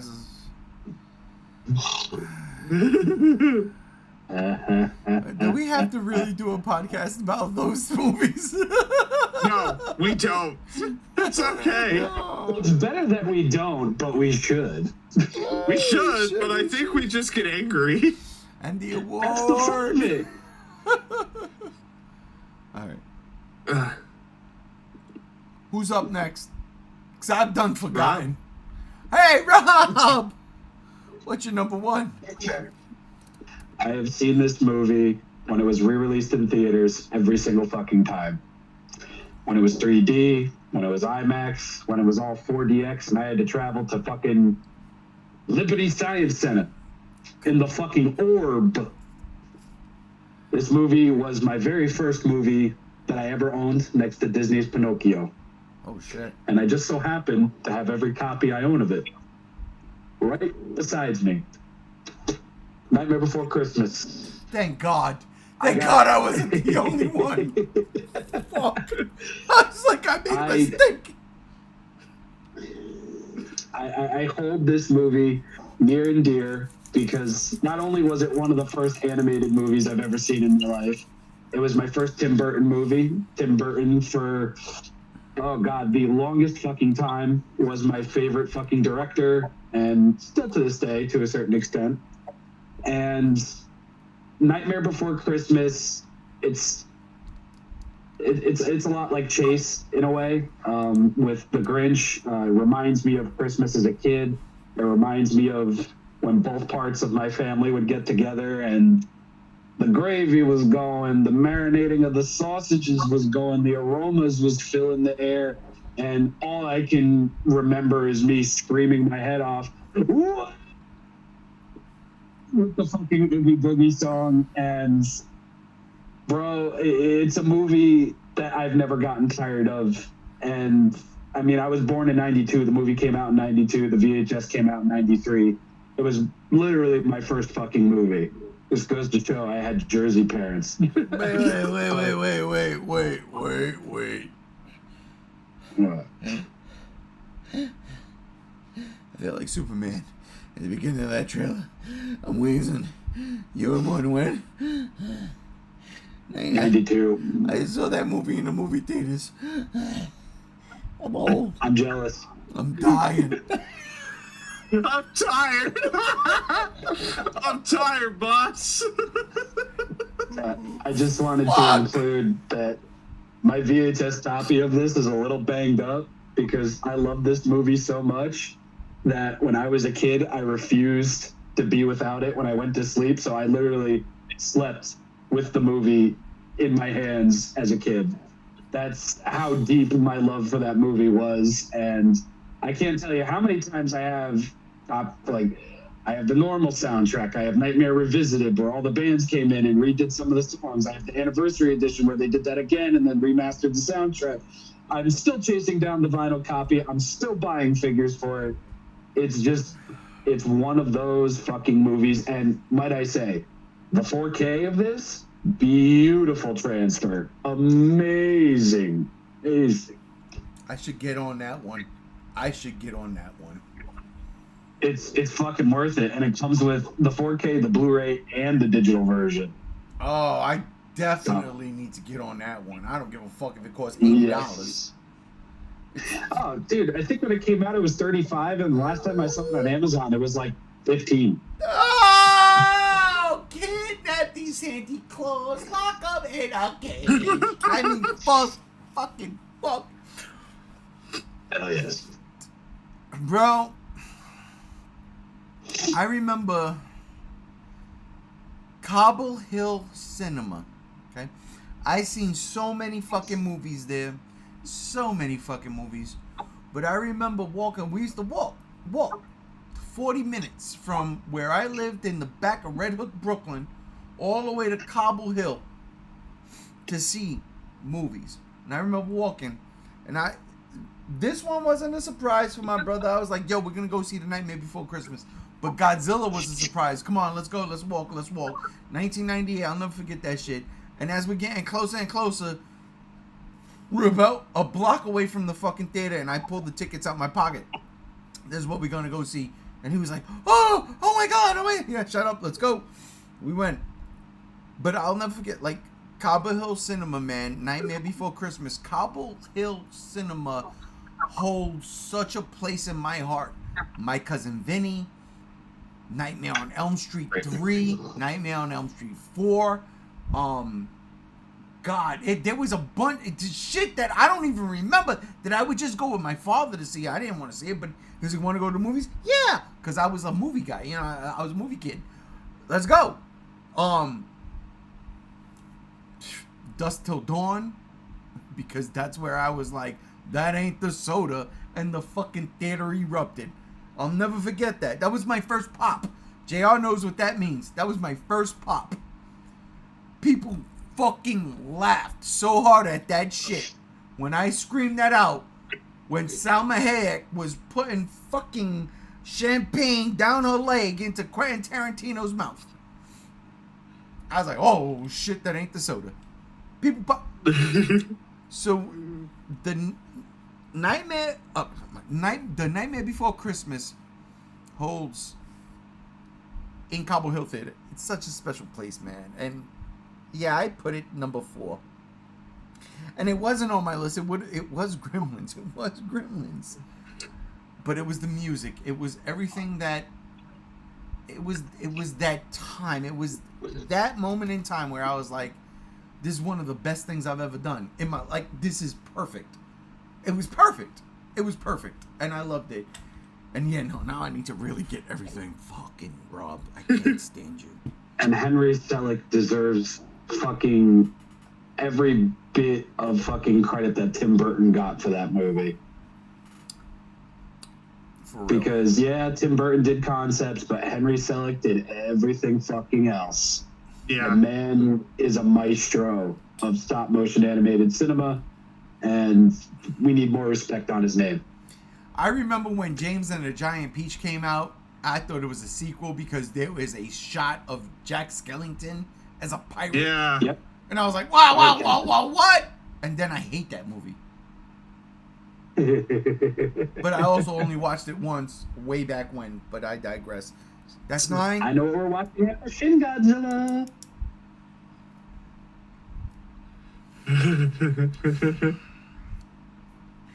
I'll buy the box, bro. We're Dude, I wonder if I like Shin Godzilla better if I view it as Biollante as I was gonna say, monster. are we gonna watch after Shin Godzilla Shelter 54? Cause No, we're gonna watch James and the Giant Peach. Hey, I that's a good. like how Rob's saying all this, yet Alex is talking about buying me and the wifey some plane tickets to go to Jersey too. Hey. It's gonna be a stacked showing. next November, first week. Let's do it. Yeah. We're all gonna make out. Yeah, All right. yeah. Touching tongues, JR. Where you at? Number 1. Number 1. This is the sentimental shit. Every Christmas Eve, I watched this movie before bed since I was a kid. It was one of the only things I did with my parents. And I keep the tradition going still to this day. This Christmas movie, it doesn't get old for me. I've seen it VHS, DVD. I own the special edition 4K. I've seen it in the movie theater. There's just something about it. And if you watched my review from this week, you should already know what I'm about to say.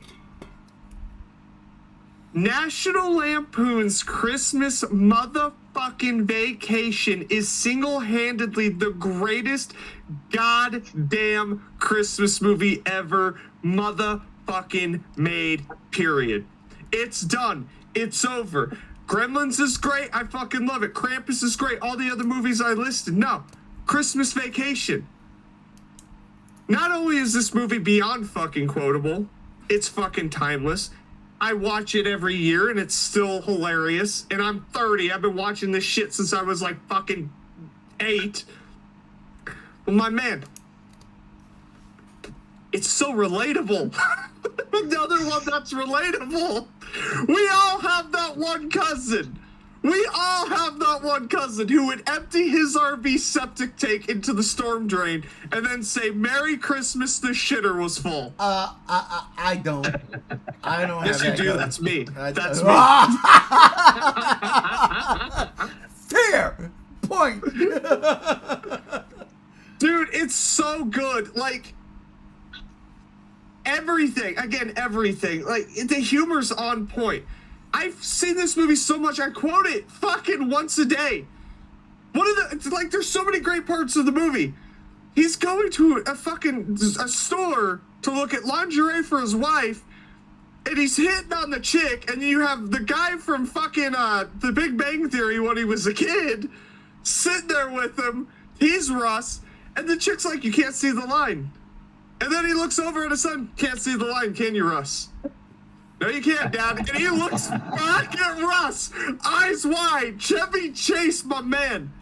Look, you may be an asshole to work with. You may be the world's biggest piece of shit, but man, you are comedic brilliance. Your timing, the way you act, your facial expressions, your mannerisms. It's all fucking there. And arguably the greatest National Lampoon's Vacation movie as well. Because I love all 4 of them. I don't talk about the reboot. That doesn't exist. That exists? Yeah. Yeah, that one was garbage. But Christmas Vacation, man, it hits. I have to eat so I can take my back pill. I say that all the fucking time. I don't know why I say it. I don't know why I say it. Fucking don't piss me off, Art. I say that to the wifey like once a day. You know what? That's funny because you did say I have to eat so I can take my back pill when you was out here. You said it. I didn't even think about that. I was like, damn, he's got back problems. He's fucking young. What? I'm quoting Christmas fucking Vacation. I have to eat so I can take my back pill over everyone's fucking head unless you really think about this shit. Man, nah, Christmas Vacation, it's one of those things. It's the last Christmas movie I watch on Christmas Eve. Because me personally, I don't play Christmas movies on Christmas. I got shit to do. Cooking, fucking presents, going to see family. But this is my movie. Everyone I know feels the way I feel about Christmas Vacation for A Christmas Story or A Nightmare Before Christmas. And I just go with the one that's like, mine's rated R. Fucking, you know. I'm surprised. I think it's PG-13, but I'm surprised you didn't say your favorite was Ernest Saves Christmas. no, I'm surprised Ernest too, Scared- Chase. Yeah, good call. Ernest Scared Stupid is my favorite Ernest movie. I don't like the Christmas one that much. No, Christmas Vacation, dude. Yeah. Is Rusty still in the Navy? Do you guys hear that? It's a funny squeaking sound. You couldn't hear a dump truck driving through a nitroglycerin plant. What the fuck does that even mean? I don't know, but it's funny. Because nitroglycerin is highly reactive, and if a dump truck was going through a field covered in nitroglycerin, it would explode. There you go. Which means motherfucker is deaf as shit. Yeah. Is your house on fire, Claude? Fucking good. I love it. I can't. I gotta stop. I gotta stop this fucking movie. I will quote it all night, and I mimic it while watching it. It drives everyone insane. I know this movie almost line for line. That and one other movie, Shaun of the Dead. Those 2 movies, the only 2. That's sad. I'm sorry. I'm gonna put that you only know 2 almost line for line. I know Shaun of the Dead line for line. I don't know Vacation. I could tell you Transformers 86, the movie, line for line. I could give you Star Wars OG trilogy, line for line. Bill and Ted's Excellent Adventure, line for line. Like this But Focus Journey's better. Bro! No, it's not. No, it's nowhere near that. But that's not this podcast. But me and you will fucking fight to the death. If I'm not sleeping because I'm drunk. I digress. That's 27.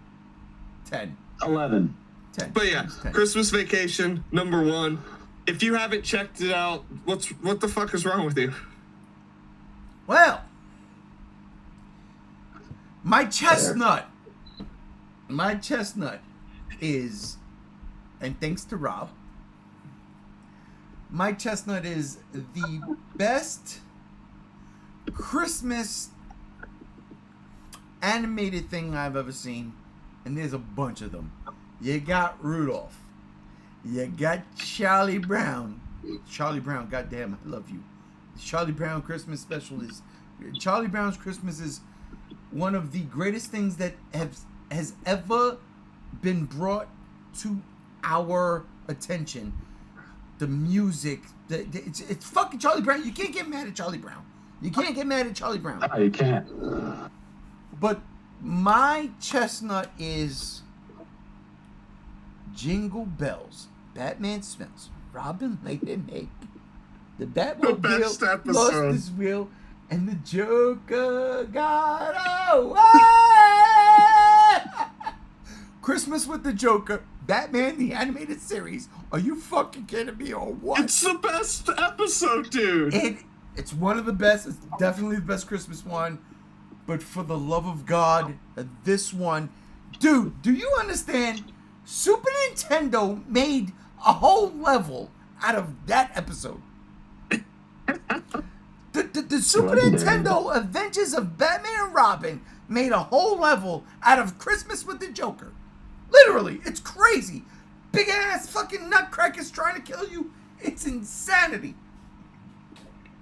Big ass nutcrackers trying to kill you.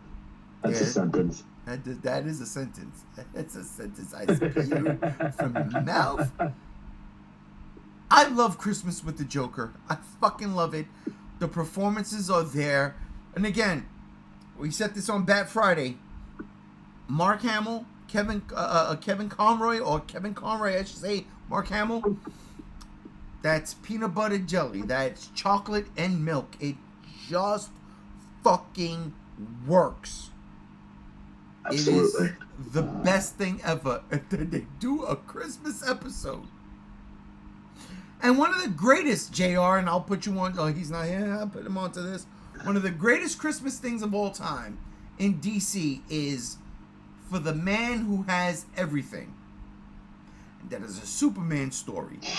And Batman and Wonder Woman are trying to one-up each other to give Superman the best gift ever. And when they go to the Fortress of Solitude, he's already got oh god, it's called the Black Dream, I think it's called. I forgot what it's called, but he's got this plant on him already. And he's in this fucking comatose state, and in his head he's reliving a life on Krypton that he never had. And it's fucking dope. And it turns out that Mongol is, the villain, and he gave him the fucking thing. And anyway, I digress. 10, definitely 11. Definitely 11. Christmas with the Joker, all-time favorite. That is my chestnut. JR, you missed everything I just said. To recap real quick, best Christmas story, For the Man Who Has Everything. Wonder Woman, Batman goes to the Fortress of Solitude to give Superman their greatest gift. When they get there, Superman is comatose because he's got this plant on his chest, and he's in a dreamscape thinking about what it would have been if he never left Krypton and Krypton never exploded. It's one of the greatest comic books ever made. It's perfect. It's a great Christmas comic book, but we're not talking about comic books. We're talking about Christmas movies, and my thing... I'm going to hunt it down. Christmas... I'll give it to you. Christmas with the Joker. It's my chestnut. My number one movie. Nobody should be surprised. It's fucking Die Hard. Yippee-ki-yay, motherfucker. I mean, look. Here's the story. I told it 1,000,000 times. I'll tell it 1,000,001. We're going to the Alpine Theater in Bay Ridge, Brooklyn. Right down the street from my high school. Right down the street from Well, I didn't meet my wife in that high school. I met my wife. She doesn't know this, but I met my wife from her fucking block, and she was walking, and then she went. I thought she was going to stop at the bus stop where I was at. Then she crossed the street and went up the block to the train station. I said, "This bitch hardcore," but she didn't do that. She went a couple blocks over and went back down the block, and she got on the bus. I said, "Oh shit! All right, there she is." I digress. 12 definitely. Yep. Alpine Theater, Bay Ridge, Brooklyn. We're going to see Short Circuit 2. That was the movie. Oh boy. We're going to see Short Circuit 2. I'll never forget this. And the movie is sold out. That's why I buy my tickets early. But nowadays, you don't even got to worry about that shit because movies don't even work like that anymore. But this is why I started buying my tickets early. When I was of age, where I was like, oh, nah, man, fuck that. We're in. I don't give a fuck. We're in. We're in that 2:30 a.m. show. We're going to see Star Wars at 2:30 in the morning. It's because of Short Circuit 2. We're sold out. But we're already there at the theater. There was no go online and get it early shit. You had to go to the theater. And they was like, yo, it's sold out. We got no more showings. So my father's like, alright. And I'm sitting there, I'm like, oh, but I want to see Johnny 5. What the fuck? Nope. I don't get Johnny 5. I get John McClane. I get John McClane in the greatest Christmas movie of all time. Because Die Hard, I don't give a fuck. Everybody says it's the God's honest truth. Die Hard is a Christmas movie. It happens on Christmas. There's gifts that keep on giving. There's Hans Gruber, okay? And is Santa Claus supposed to be German? I'm pretty sure somewhere down the line. Yeah, Hans Gruber's German. So there's Santa Claus, right? It's also Alan Rickman. Oh, absolutely correct, right? There's Argyle in the motherfucking limousine. Look, Die Hard is the perfect Christmas movie. It is. There's action, adventure, explosions. There's fucking shoot the glass. There's yippee-ki-yay, motherfucker. There's Twinkies. There's everything in this. The FBI. Are there chocolate chip cookies? No, there's no chocolate chip cookies. It's not a Christmas movie. No, it is, because Twinkies. No. Twinkies make the movie. There's sex. There's titties. There's everything. Titties. I do like titties. Listen, Yeah. You got us at titties. Go on. Bruce Willis, Chocolate. Die Hard. When I saw that movie, instead of seeing Johnny 5 is Alive in New York City, right? Because that was Short Circuit 2. Short Circuit in New York.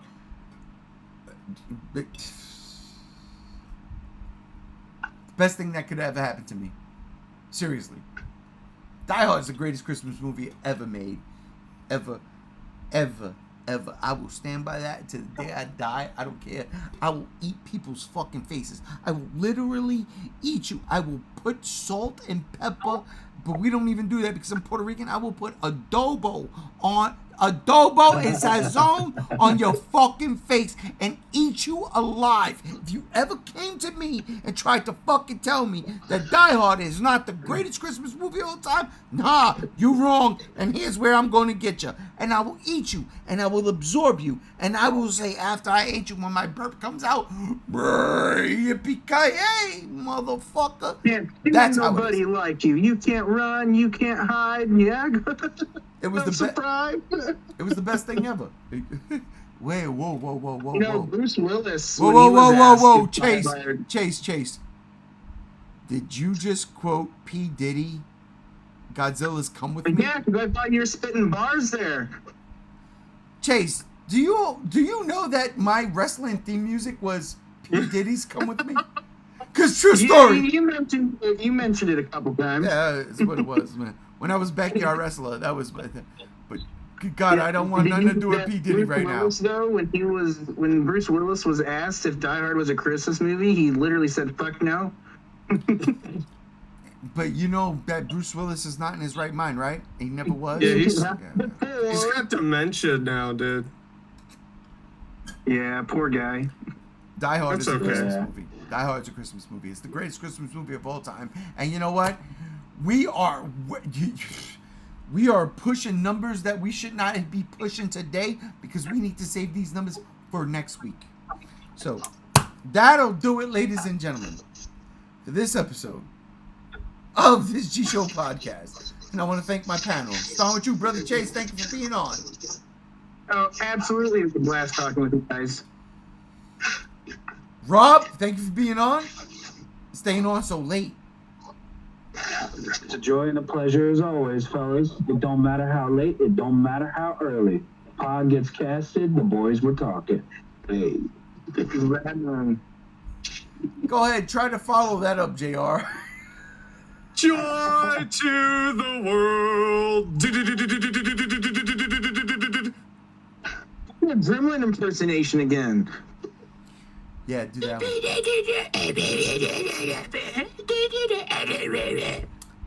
Yo, you know what? Let's fucking end this. Let's end this stream. Should we do a Christmas song or should we do the Gremlins theme? Let's do the Gremlins theme. All right, let's do it. Let's do the Gremlins theme. Ready? On a 3 and a 2 and a 3, 2, 1. Now.